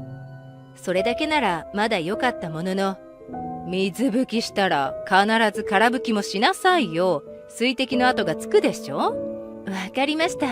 はい、一からやり直し。はい。お母さんは私の掃除の仕方に文句をつけてきて、少しでもお母さんが気に入らないところがあると、全部一からやり直しになるのだった。あなた、よくそれで専業主婦になるなんて言えたわね。どうせ花嫁修行もろくにやらなかったんでしょ？こんなできない人が嫁いでこられても迷惑だわ。すみません。家事も早く覚えてちょうだい。はい。お母さんは私が掃除をしている間、ずっとゴロゴロしてテレビを見たりしている。たまに思い出したかのように文句を言ってきたり、嫌味を言ってくるのだ。結婚前は優しいお母さんだったので、同居してからの変わりように、私は戸惑いが隠せなかった。いつまでそんなところを掃除してるの？もう夕方になるじゃない。買い物だってまだなんでしょ？はい、まだです。さっさと終わらせて、夕飯の買い出しに行ってきなさい。わかりました。毎日お母さんにこき使われて嫌味を言われていた。しかしお母さんは優太やお父さんがいると一切嫌味や文句を言ってこなくなる。自分が嫁いびりをしていることを二人には知られたくないのだろう。お父さんと優太が仕事から帰ってくると、おかえりなさい。ご飯できてるわよ。急に声を明るくして言うのだった。しかも料理を作っているのは私なのに、さも自分が作ったかのように振る舞うのだ。今日はスープにしてみたんだけど、どうかしら。美味しいよ。珍しいね、スープなんて。お母さんは普段お味噌汁しか作らないのに、スープが出てきたので、お父さんは不思議に思っているようだった。レパートリーを増やそうと思ってね、はるかさんに教わって作ったのよ。ねえ、はるかさん。お母さんは鋭い目つきで私のことを見る。あ、はい。そうなんだね。本当は私が作りましたなんて言えるはずもなく、お母さんに話を合わせるしかなかった。お母さんは料理以外にも家事は全部自分がやっているような振る舞いをするのだった。あれ、模様替えした？なんか綺麗になってるね。そうなのよ。家族が増えたわけだし、少し整理しようかなって思ってね。そうなんだ。本当は昼間にお母さんの指示で、私が一人で重いものを動かして整理したのだ。そんなことに優太は気づくはずもなく、むしろ、母さんにばっかり家事を押し付けるなよ。お前だって積極的にやりなよ。専業主婦なんだから。と注意されることもあった。まんまとお母さんの演技に優太は騙されていた。本当のことを言えないまま、私はただ我慢することしかできない。私が何も言わないのをいいことに、お母さんの嫌がらせはどんどんエスカレートしていった。今日は私が買い物に行ってくるわ。お母さんが買い物に行ってくれるなんて珍しいので、私はどういう風の吹き回しなのかなと思った。そして数十分後、お母さんは買い物から帰ってくると、はるかさん、お菓子買ってきたわよ。お茶にしましょう。そう言って私にお菓子を渡してきた。お母さんが私のためにお菓子を買ってくるなんて初めてのことで、どうして今日はこんなに優しいんだろうと不思議に思った。ありがとうございます。しかし私はお母さんに渡された買い物袋の中を見て驚愕する。どうしたの？お母さんはニヤニヤしながら私の顔を覗き込んできた。私ピーナッツアレルギーなんですけど。あれ？そうだった？ごめんね。私がピーナッツアレルギーなのはお母さんも知っているはずなのに、お母さんはわざとピーナッツのお菓子ばっかり買ってきたのだった。もし私が間違えてこれを食べていたら大変なことになっていた。ごめん。何がそんなに面白いのか、お母さんはずっとクスクスと笑っている。お母さんは私に嫌がらせをして楽しんでいるのだろう。そんなお母さんに私は嫌気がさしていた。そんなある日、私が買い物に出かけていると、お母さんから電話がかかってきた。はい、もしもし。手が滑ってベランダからあなたの車の上に植木鉢を落としちゃった。ごめんなさいね。わざとじゃないから許してね。弁償はしないけど。私は今運転中ですが。は？だから今は自分の車で買い物に出かけているので、お母さんが植木鉢を落とした車はゆうたの車じゃないですか？そんな。どうやらお母さんは私に嫌がらせのつもりでベランダから植木鉢を車にめがけて落としたようだ。でもその車は私の車ではなくゆうたの車だった。よく確認してみてください。電話越しにお母さんが慌てて家の階段を駆け下りる足音が聞こえてくる。嘘？本当だ。色も同じだし、見た目も結構似てますからね。上から見ただけじゃ見分けつかないのも無理ないですね。ちょっと待って。なんでここにゆうたの車があるのよ。ここにはいつもあなたの車があったじゃない。なんで今日に限って。その日はたまたまゆうたが休みで、車には乗らないと言ったので、私がいつも止めている場所とゆうたの場所を入れ替えていたのだ。その方がスムーズに駐車できると思ってやったことだったけど、そうしておいてよかった。ゆうたになんて説明すればいいのよ。私に嫌がらせができると思ったのに、まさかゆうたの車だったなんて思いもしなかったようだ。あからさまに取り乱しているお母さんの声に、私は笑いをこらえるので必死だった。私に説明したことと同じように言えばいいんじゃないですか？わざとじゃないって言って謝れば、ゆうたもきっと許してくれると思いますよ。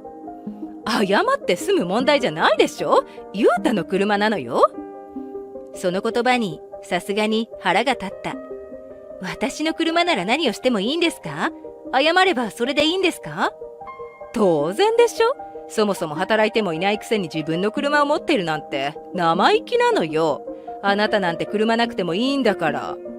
ゆうたは毎日車で出勤してるんだし、明日からの仕事はどうするのよ。私を嫌がらせしようとした罰ですね。自業自得だと思います。わざとじゃないって言ったでしょ。わざとなのはバレバレですけど。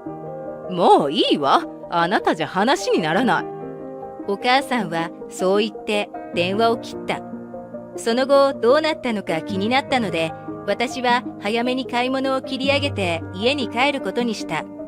家に着いてゆうたの車を見ると、フロントガラスは粉々に割れていて、想像以上にひどい状態だった。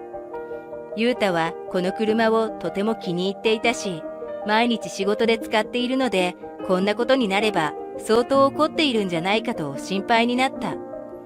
私は急いで家の中に入る。あ、おかえり。私の心配をよそに、ゆうたは普段通りだった。お父さんもいつも通りだったので、もしかしてゆうたの車が大変なことになっていることを知らないんじゃないかなと思った。とりあえずゆうたには何も言わないようにしてお母さんを問いただすことにした。お母さん、車のこと何も話してないんですか？車？何のこと？お母さんは白々しく言う。ゆうたの車ですよ。もしかして黙ってるつもりなんですか？ゆうたの車を傷つけちゃったですって？ゆうたに聞こえないように話していたのに、お母さんは突然大きな声を出した。するとゆうたもそれに気づき、俺の車がどうかしたの？と聞いてくる。なんかはるかさんがゆうたの車を傷つけちゃったんですって。ちょっとお母さん。なんとお母さんは全部私のせいにするつもりのようだ。そうなの？ちょっと見てくる。ゆうたは慌てて玄関に向かっていった。ゆうたの大切な車だもんね。あなた怒られるわよ。お母さんはそう言ってニヤッと笑う。何これ？外からゆうたの声が聞こえた。悲惨な状態になっている自分の車を見て驚きが隠せないようだった。なんであんなことになってるの？ゆうたは車を確認すると、今度は私を問い詰めてきた。そんなに怒らないであげて。はるかさんも悪気があったわけじゃないだろうし、弁償するって言ってるからさ。はあ？お母さんの身勝手さに私は呆れる。それはしょうがないけど、なんで植木鉢でフロントガラスが割れてるんだよ。どうしたの？ゆうたは怒っているというより不思議に思っているようだった。はるかさん、もしかしてわざとやったの？お母さん、いい加減にしてください。私も我慢の限界だった。私たちが玄関で騒いでいるのを聞いて、お父さんもやってきた。なんだこれ、ひどいな。そうでしょ？はるかさんがやっちゃったんですって。そうなの？みんなが私の方を見る。そこで私は、みんなに聞いてほしいものがあるんですけど。そう言って、私は携帯電話を取り出す。そして録音していた通話音声を流し始める。その音声がついさっきお母さんが私にかけた電話だとわかると、お母さんの顔はみるみると青ざめていった。実はもし次に嫁いびりされた時は証拠を残してゆうたやお父さんに相談しようと思っていた。そのためにボイスレコーダーを買ったり、通話の音声を録音できるアプリを入れていたのだ。それが今回役に立った。ちょっと、何よこれ。どういうこと？お母さんが私の携帯を取り上げようとしたが、お父さんがそれを阻止した。いいから黙ってろ。私の携帯にはお母さんがベランダから植木鉢を落とした時の音や、それがゆうたの車だと分かって慌てるお母さんの声がちゃんと録音されていた。お母さんは完全に諦めたようで下を向いてうなだれる。私とお母さんの会話を最後まで聞いたゆうたとお父さんは鬼の形相だった。母さん、これはどういうこと？お前、さっきはるかさんがやったって言ったよな。それは。二人に問い詰められ、お母さんは今にも泣き出しそうな顔をしていた。そもそもなんで玄関にあった植木鉢をわざわざベランダまで持って行ったの？まさか本当にわざとはるかの車を壊そうと思ってたのか？いや。そこで私は今までお母さんにされてきた嫁いびりの数々をすべて話した。そうだったのか。ごめんな。今まで気がつかなくて。本当に申し訳なかった。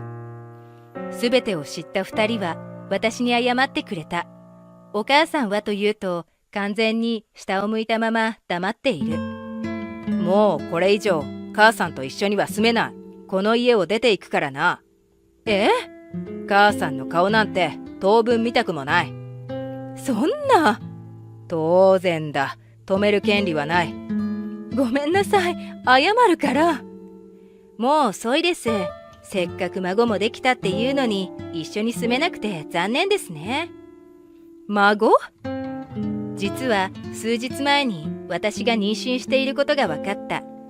ゆうたには話していたけど、義両親と私の両親にはサプライズで報告しようと思い、まだ話していなかったのだ。子供ができたのか？こんな形で報告するつもりではなかったんですけど、もう義実家を出ていくことになるんで、最後に言っておこうと思って。そんな。お母さんは孫ができることをとても楽しみにしていたので、妊娠したことを知るとなおさら落ち込んだ。じゃあ、生まれても会わせてくれないの？当然だろ。何されるかわかんないんだから、会わせるわけにはいかない。何もしないわよ。はるかにはひどいことしてただろ。信用ならない。ゆうたが怒鳴ると、お母さんは言い返す言葉がないようだった。残念だけど、自業自得だよ。嫁いびりなんてバカなことするからだ。ごめんなさい。お母さんは私に泣きついてきて、許してほしいと何度も言ったが、今までお母さんからされた仕打ちを振り返ると許すわけにはいかない。許しません。そんな。その後、私とゆうたは義実家を出て2人で暮らすことになった。お母さんは相変わらず落ち込んでいるようで、自分の部屋にこもってばかりだとか、家事もろくにせずに毎日お父さんと喧嘩しているようだった。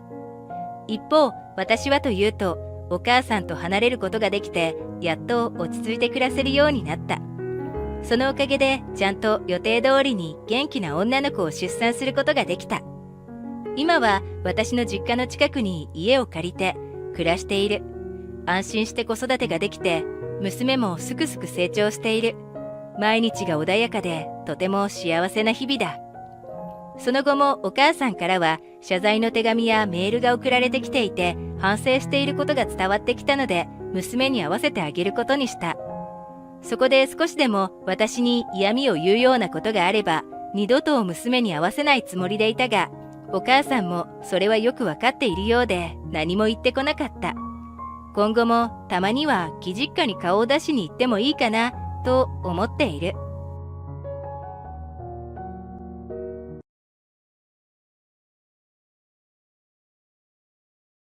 正直言って、あんたの美容院、センスないのよね。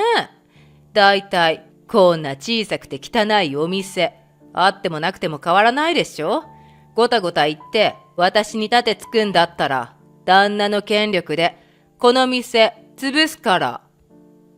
意地悪そうな笑みを浮かべる女友達。彼女が私に突きつけた言葉はひどいものだった。私の名前はさやか、35歳。地元で小さな美容院を経営している。結婚したのは8年ほど前で、夫とは高校時代の同級生。社会人になってから飲み会で再会して付き合い始めた。彼は結婚を機に専業主婦でもいいと言ってくれたのだけど、小さい頃から母に憧れて美容師を目指していた私はいつか自分のお店を持つことにこだわっていた。そこで子供が小学校に入学した今年からあるビルの1階を借りて自分のお店を始めた。最初はうまくやっていけるのか不安だったけど、私の店がある地域は市役所や高校など人が集まる施設がたくさんあった。そんな環境で固定客が少しずつできて、開店して半年後にはなんとか安定した経営ができるようになってきた。だけどそろそろアルバイトの人数を増やしたいなと思っていた矢先、困ったことが起こり始めたのだ。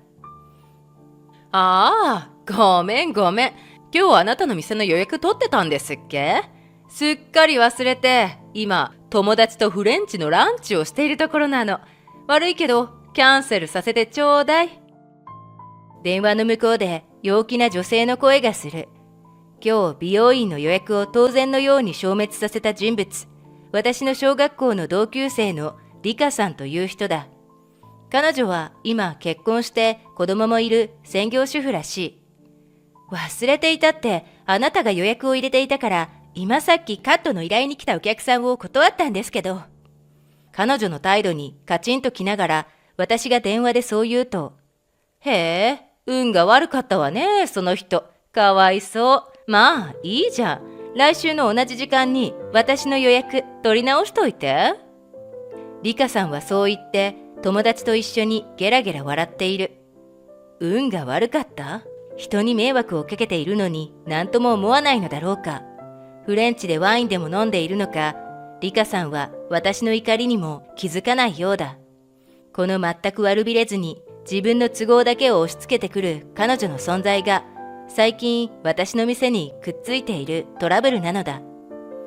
彼女と再会したのは、私がこの地域に自分の店を持つと決めた時のこと。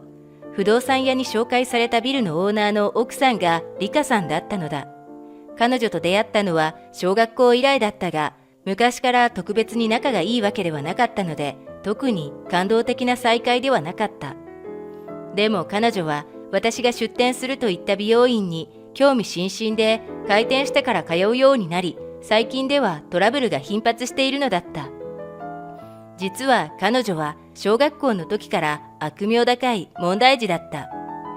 彼女は教育委員長さんの家の娘で、小学校時代から先生たちの間でも特別扱いで有名だった。周りにはいい顔をしているが、素顔は陰湿で人をいじって喜ぶという悪い癖を持っていた。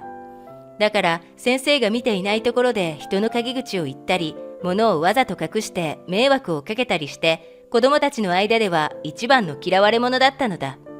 彼女とは小学校以来縁が切れていたので知らなかったのだが、どうやら大人になっても彼女はその悪い癖が治っていないらしい。私は彼女の旦那さんがビルのオーナーだと知ったとき、少し不安を感じたが、それよりも早く自分の店を持って安定した収入を得たかったので契約した。ところが、それからリカさんのせいで困ったことの連続になってしまったのである。今回のドタキャンから1週間経った水曜日の同じ時刻。予約した時刻はとっくに過ぎているが、またもや彼女が現れない。念のために電話をかけてみる。だけどずっと通話中だ。何回かかけ直してやっと彼女が出たのだが、ごめん。友達とショッピングに行ったら長引いちゃって、今日もキャンセルでお願いね。予約はまた来週の同じ時間に入れといて。当たり前のようにそう言う。さすがの私も怒りを感じて、毎回ドタキャンを繰り返すようでしたら、予約を取らずに直接店に来てもらえますか？他のお客さんの入り具合によっては待ってもらうかもしれないですけど、その方が確実に対応できるので、いきなりのキャンセルを頻繁にされると、お店も困ってしまいます。私が正直に自分の思ったことを言うと、リカさんは見下している私に意見をされたのが気に食わなかったのか怒り始めた。はあ？なんでそんな偉そうなこと言ってんのよ。何様のつもり？私の旦那はあなたの店が入っているビルのオーナーなのよ。少しくらい融通を利かすのは当たり前でしょ。だいたい美容師なんて日銭稼ぎじゃないの。低所得者が大きな口叩いてんじゃないわよ。あなたの店なんか大した売り上げもないでしょうし、潰れた方が世の中のためかもね。リカさんはありったけの悪意を込めて私にそう言った。彼女の言い方にはすごく怒りを感じたけど、次のお客さんが店内に入ってきたので、私はぐっとこらえた。それに、ここで言い返したとしても、何でも自分に都合よく解釈してしまう頭のリカさんは、どうせ聞く耳を持たないだろう。この時、私は次の客が来たため電話を切ると言って話を終わりにしたのだが、リカさんは私のことをいびり足りなかったのか、後日とんでもない行動に出たのである。それから数日後、この日は午後からお客さんが一人だけだった。私が通常通りに今来たばかりのお客さんのオーダーを確認していると、ガランガラン、入り口のベルがけたたましくなり、乱暴に扉が開けられた。あんたが来いって言うから来てやったわよ。それよりも、あんたこのゴミ、どういうつもりなのよ。驚いて、私がそちらを見ると、私の店にいきなり乱入してきたリカさんが入り口に仁王立ちをしていた。手には大きなゴミ袋を2つも持っている。すごい剣幕で怒っているので、びっくりした私が理由を聞くと、あんたの店が出したゴミの中に不燃物が混じってるって言われて、町内会長の奥さんからめちゃくちゃに怒られたのよ。うちの地域のゴミ捨て場を使うんだったら、ビルのオーナーに恥をかかせてんじゃないわよ。このろくでなし。そう怒鳴りつけた。ゴミですか？確かに今日の朝出しましたけど、きちんと分別して不燃物は入れていないはずです。私が驚いてそう言うと、嘘をついたって無駄よ。中身を見てみなさいよ。ずしゃー。彼女はあろうことか店の中に手に持っていたゴミ袋をぶちまけた。あっという間に店の中はゴミ袋の中から飛び出た残飯が散乱し、汚い水が床に飛び散った。夏の暑い時期に外に放置していたゴミはすごい匂いで美容院の中に異臭が立ち込めた。キャー！これには来店していたお客さんもびっくり仰天。急いで荷物を取ると今日の予約はキャンセルしてほしいと言い、すぐに帰ってしまった。床に散らばったゴミを見て呆然とする私。あはははは、いい君、こんな貧相な店にはゴミがお似合いよ。リカさんはそう言って悪魔のように大笑いしている。ゴミの中をよく見てみると、確かにヘアスプレーとかピンとか不燃物、資源ゴミが混じっていた。これではゴミ回収業者さんが回収してくれないのも当たり前だ。私はゴミ袋を確認して、すみませんが、このゴミ袋は確かにうちの店が出したものですが、本当に中に不燃物は入れていません。うちの店はゴミを出す前にきちんと分別していて、不燃物や資源ゴミは燃えるゴミと一緒にしたりしていません。私がそう言うと、あんたね、私が嘘ついてるって言うの？あんたが出したゴミ袋から不燃物が出てきたのよ。この事実がある以上、犯人はあなたで決定じゃないの。言い訳すんな、恥知らず。近所にも言いふらしてやるから。そんな風に怒鳴りつけるのだった。これには私も困ってしまった。私にとっては濡れ衣だけど、リカさんは絶対に信じようとしない。私がどうしたらいいかわからずに困っていると。まあ、今回は迷惑料を払うんだったら許してあげる。そう、ニヤニヤ笑いながら言った。迷惑料？不燃ゴミを混ぜたのは私ではないのに、そんなもの払えるわけないじゃないですか。私がそう言うと、彼女は目をつり上げて、うるさいわね。ゴミの分別もできない分際で、ビルのオーナーに向かって盾つくんじゃないわよ。文句言うなら旦那の権力で、この店、潰すわよ。そんなことを言い始めたのである。わざと横暴な態度を取るリカさんに、私はとても腹が立った。せっかく店の経営が軌道に乗り始めたのに、こんなところでわけのわからない濡れ衣を着せられて追い出されるなんて。今までもドタキャンなどのひどい仕打ちを散々我慢していたけど、もう堪忍袋の緒が切れた。覚悟を決めた私は彼女に対してこう言った。あっそう、そっちがそう言って脅してくるなら、私も旦那さんのことをクビにするね。私の言葉の意味がわからないのか、彼女はあっけに取られた表情をしている。クビってどういうことよ。うちの旦那はね、有名な美容機器メーカーで働いてるのよ。それでもって、このビルはお父さんから譲られた正真正銘の財産。あなたみたいな貧乏美容師が適当なこと言ってるんじゃないわよ。私の発言に逆上した彼女が続けて喋ろうとしたその時、やめろ、リカ。この人を誰だと思っているんだ。美容院の奥から一人の男性が出てきた。あなた、どうしてここに？男性の顔を見て、リカさんは思わず叫び声を上げる。実はこの男性は彼女の旦那さんであるはじめさんだった。何って、自分の勤めている会社の業績報告にさやかさんを訪ねていたんだよ。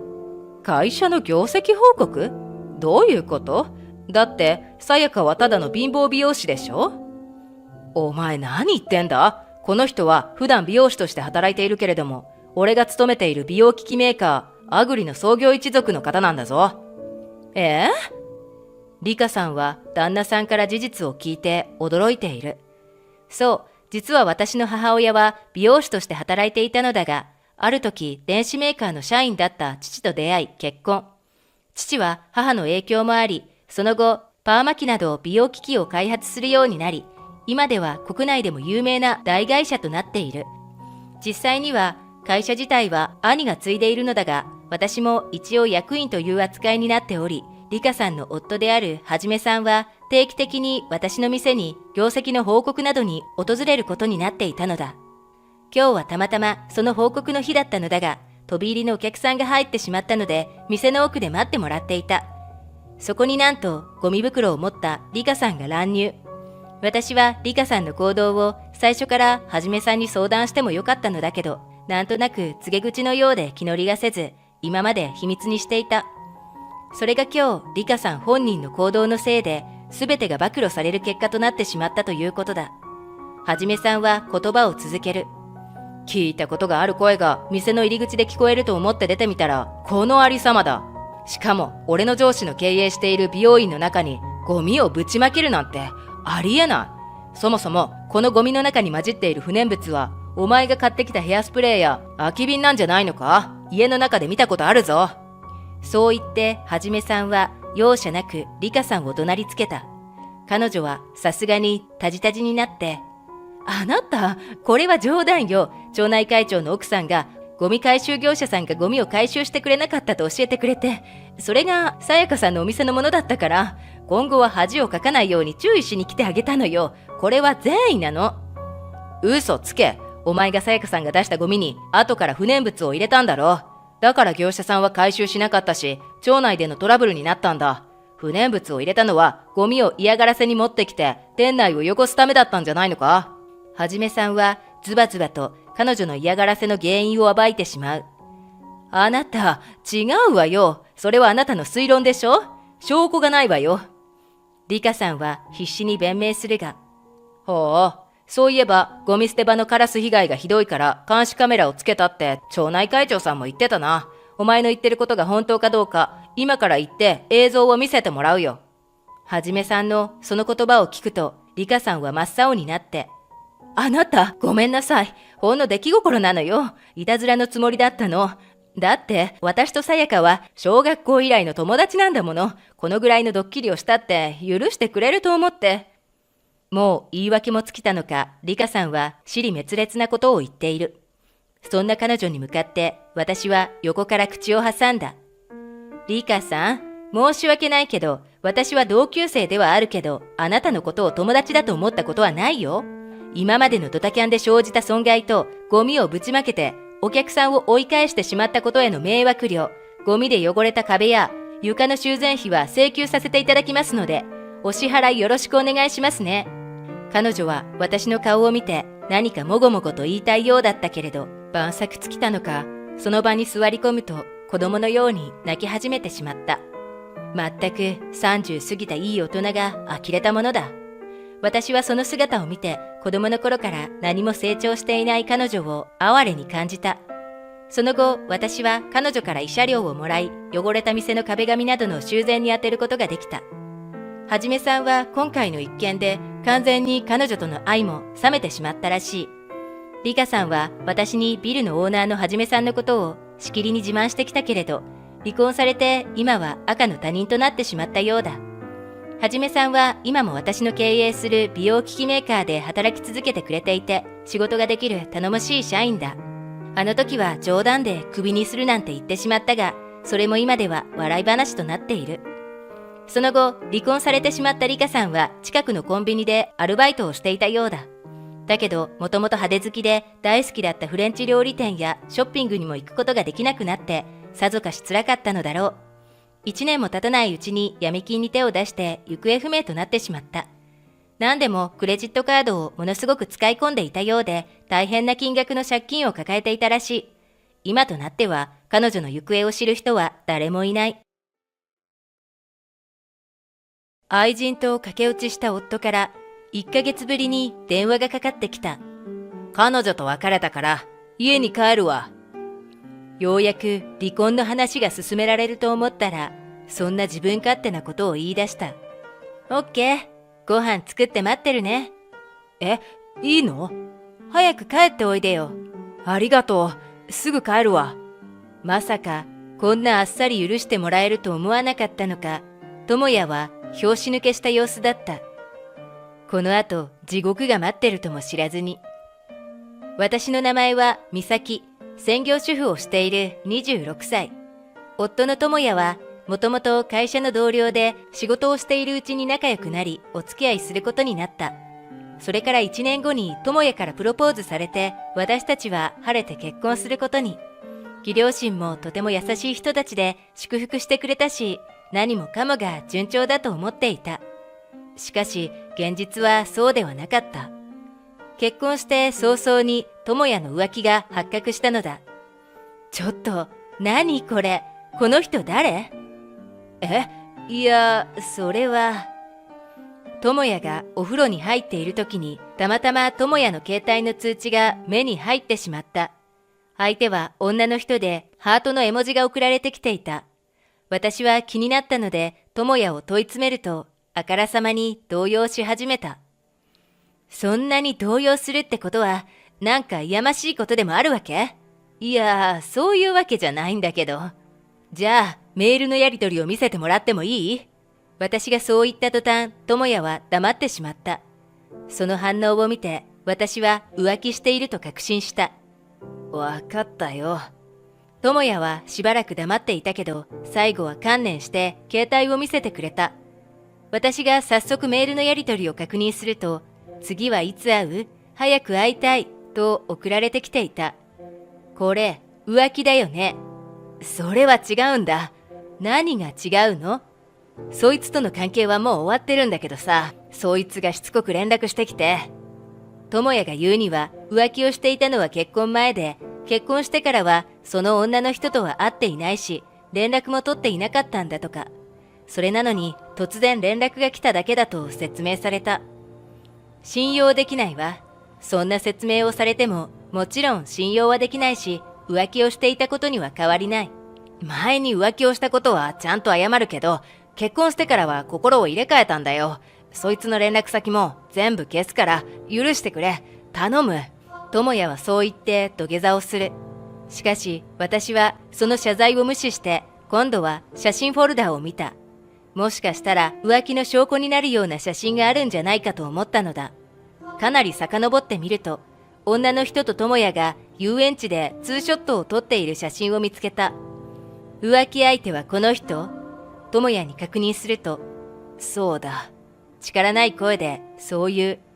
写真を撮った日付を見てみると、私と智也が結婚する数ヶ月前になっていた。その写真以外は何も見当たらなかったので、智也の言った通り、関係はもう終わっていたのかもしれないなと思った。とりあえず、その女の人の連絡先はすぐに消してくれる？わかった。目の前で智也に女の人の連絡先を消してもらった。そして今後は抜き打ちで携帯のチェックをすることと、携帯のパスワードを私に教えることを約束した。今回のことはまだ完全に許したわけじゃないけど、今後のあなたの態度次第だね。もしまた同じことがあったら、離婚だから。わかった。本当にごめん。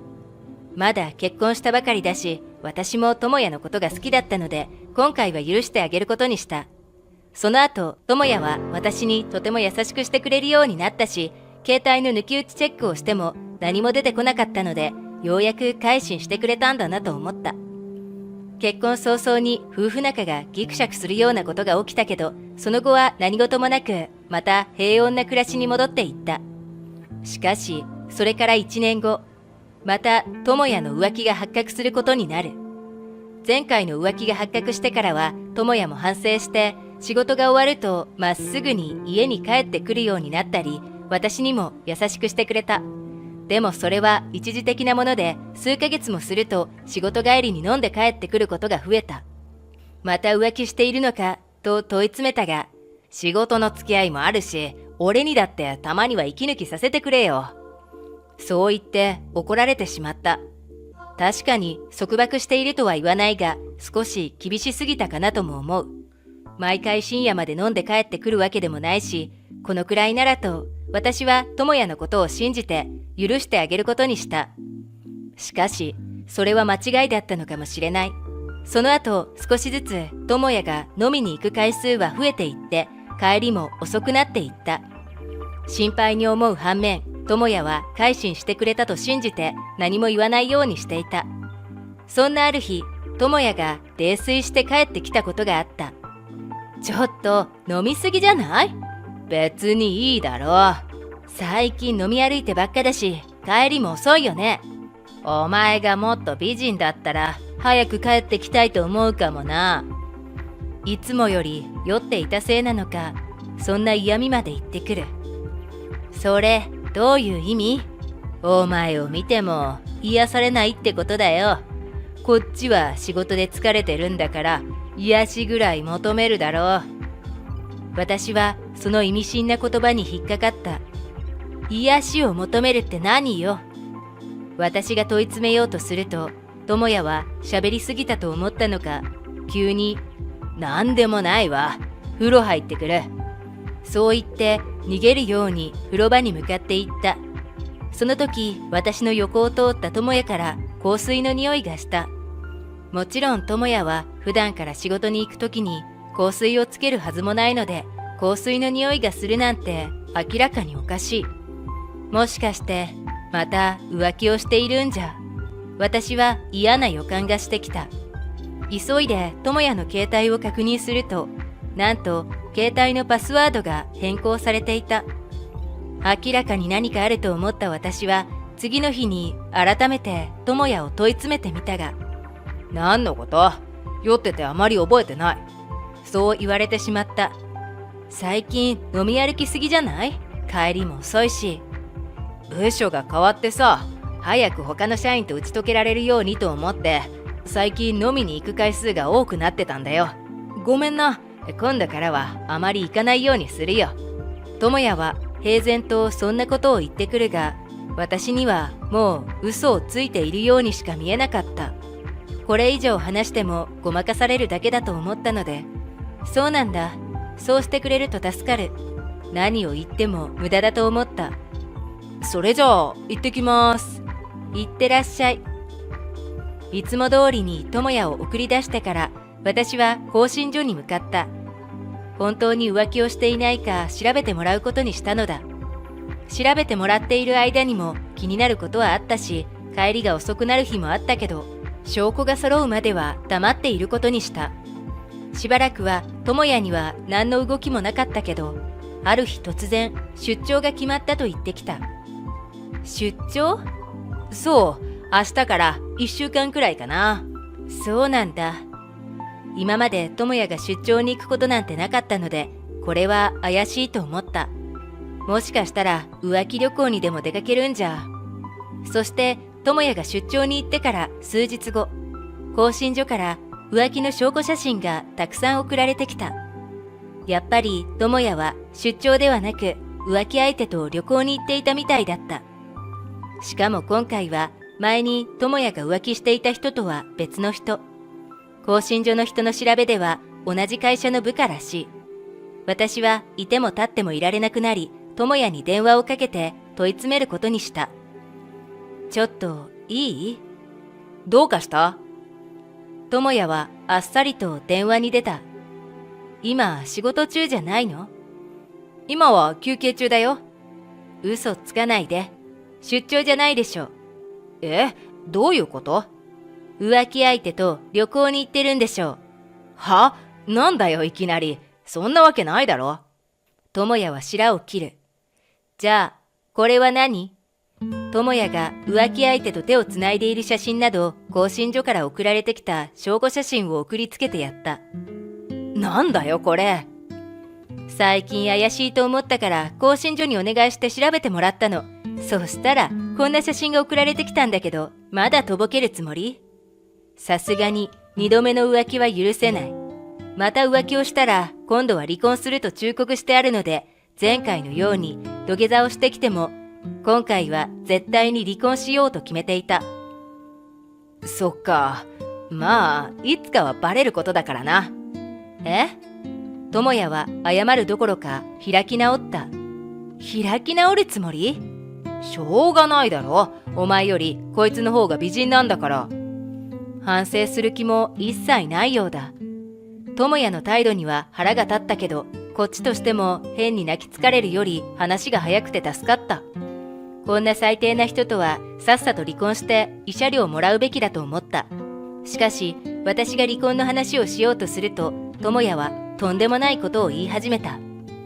このまま駆け落ちするわ。は？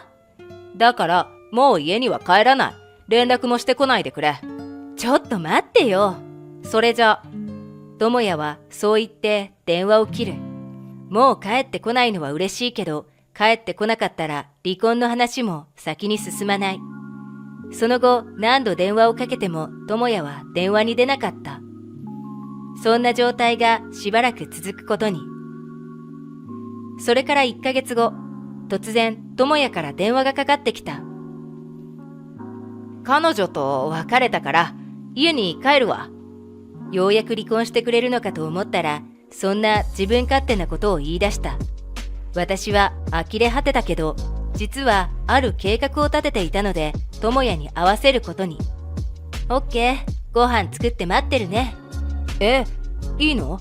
うん、いいよ。早く帰っておいでよ。ありがとう。すぐ帰るわ。まさかこんなあっさり許してもらえるとは思わなかったのか、智也は拍子抜けした様子だった。この後地獄が待っているとも知らずに。数時間後、智也は私が完全に許してくれたと思って悪びれもせず平然と帰ってきた。ただいま。しかし部屋に入ってくると、智也は驚きのあまり目を丸くする。なんでいるの？智也が驚愕するのも無理はない。そこにいたのは智也の両親、そして私の両親、みんなで智也の帰りを待っていたのだから。おかえり。これはどういうこと？実は智也から連絡が来たらすぐに離婚しようと考えていたが、ただ離婚するだけでは納得ができなかった。なんとかして智也のことを懲らしめたいと思った。そこで義両親と私の両親に連絡して、もし智也が帰ってきたら集まってほしいとお願いしていたのだ。そんなことも知らずに智也はのこのこと家に帰ってきたというわけだ。智也は私たちの無言の圧力に耐えきれなかったのか、後ずさりしようとしたので、私はすかさず、いいから座りなよ。そう言って智也をソファーに座るよう促した。智也もさすがに断れないようで、素直に言うことを聞く。この1ヶ月どこに行ってたんだっけ？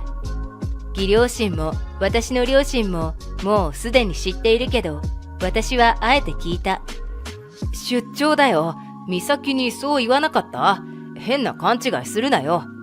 智也はそう言って苦笑いする。するとお父さんがいきなり立ち上がり、智也の方を思いっきりビンタした。嘘つけ。こっちは全部知ってるんだぞ。お父さんはそう言って怒鳴る。まさかビンタされるなんて思ってなかったようで、智也は口をもごもごさせながら赤くなった方をさすっていた。何をしてたのか自分の口ではっきりと言ってみなさい。それは、言ってみろ。この1ヶ月何してたんだ。渋る智也に義両親はとてもイライラしていた。智也は自分の口から言わないとまた殴られると思ったのか、小さい声で本当のことを言い始めた。泊まってたんだよ。誰のところに？浮気相手の家に。お前ってやつはいい加減にしろ。お父さんはまた智也を怒鳴った。智也はまた殴られると思ったようで大きくのけぞる。その姿が滑稽で、私は思わず笑ってしまった。でもちゃんと帰ってきただろ。美咲だって帰ってきていいって言ったじゃん。私が本当に許したとでも思ったの？違うのか？許すわけないでしょ。2回目はないって言ったよね。そんな、許してもらえるわけないだろ。そこからは義両親にしっかりと説教されていた。今にも泣き出しそうな顔で後悔している智也を見て、私は心底すっきりした。そして最後に私の両親ががっかりしたよと言うと、智也は急に土下座をして謝り始めた。本当に申し訳ありませんでした。美咲、本当にごめん。もう二度とこんなことはしないから。2回目はないって言ったよね。ここにサインしてくれる？私はそう言って離婚届を差し出す。そんな、待ってくれ。心を入れ替えるから。心なんか入れ替えなくてもいい。お前は今すぐ美咲さんと離婚しなさい。これ以上の迷惑はかけられない。でも、智也は渋っていたが、美咲さんもお前なんかとはさっさと離婚した方が絶対に幸せになれる。お父さんに説得され、最後には諦めて離婚届にサインしてくれた。後のことは弁護士さんを通して話しましょう。弁護士？慰謝料の話よ。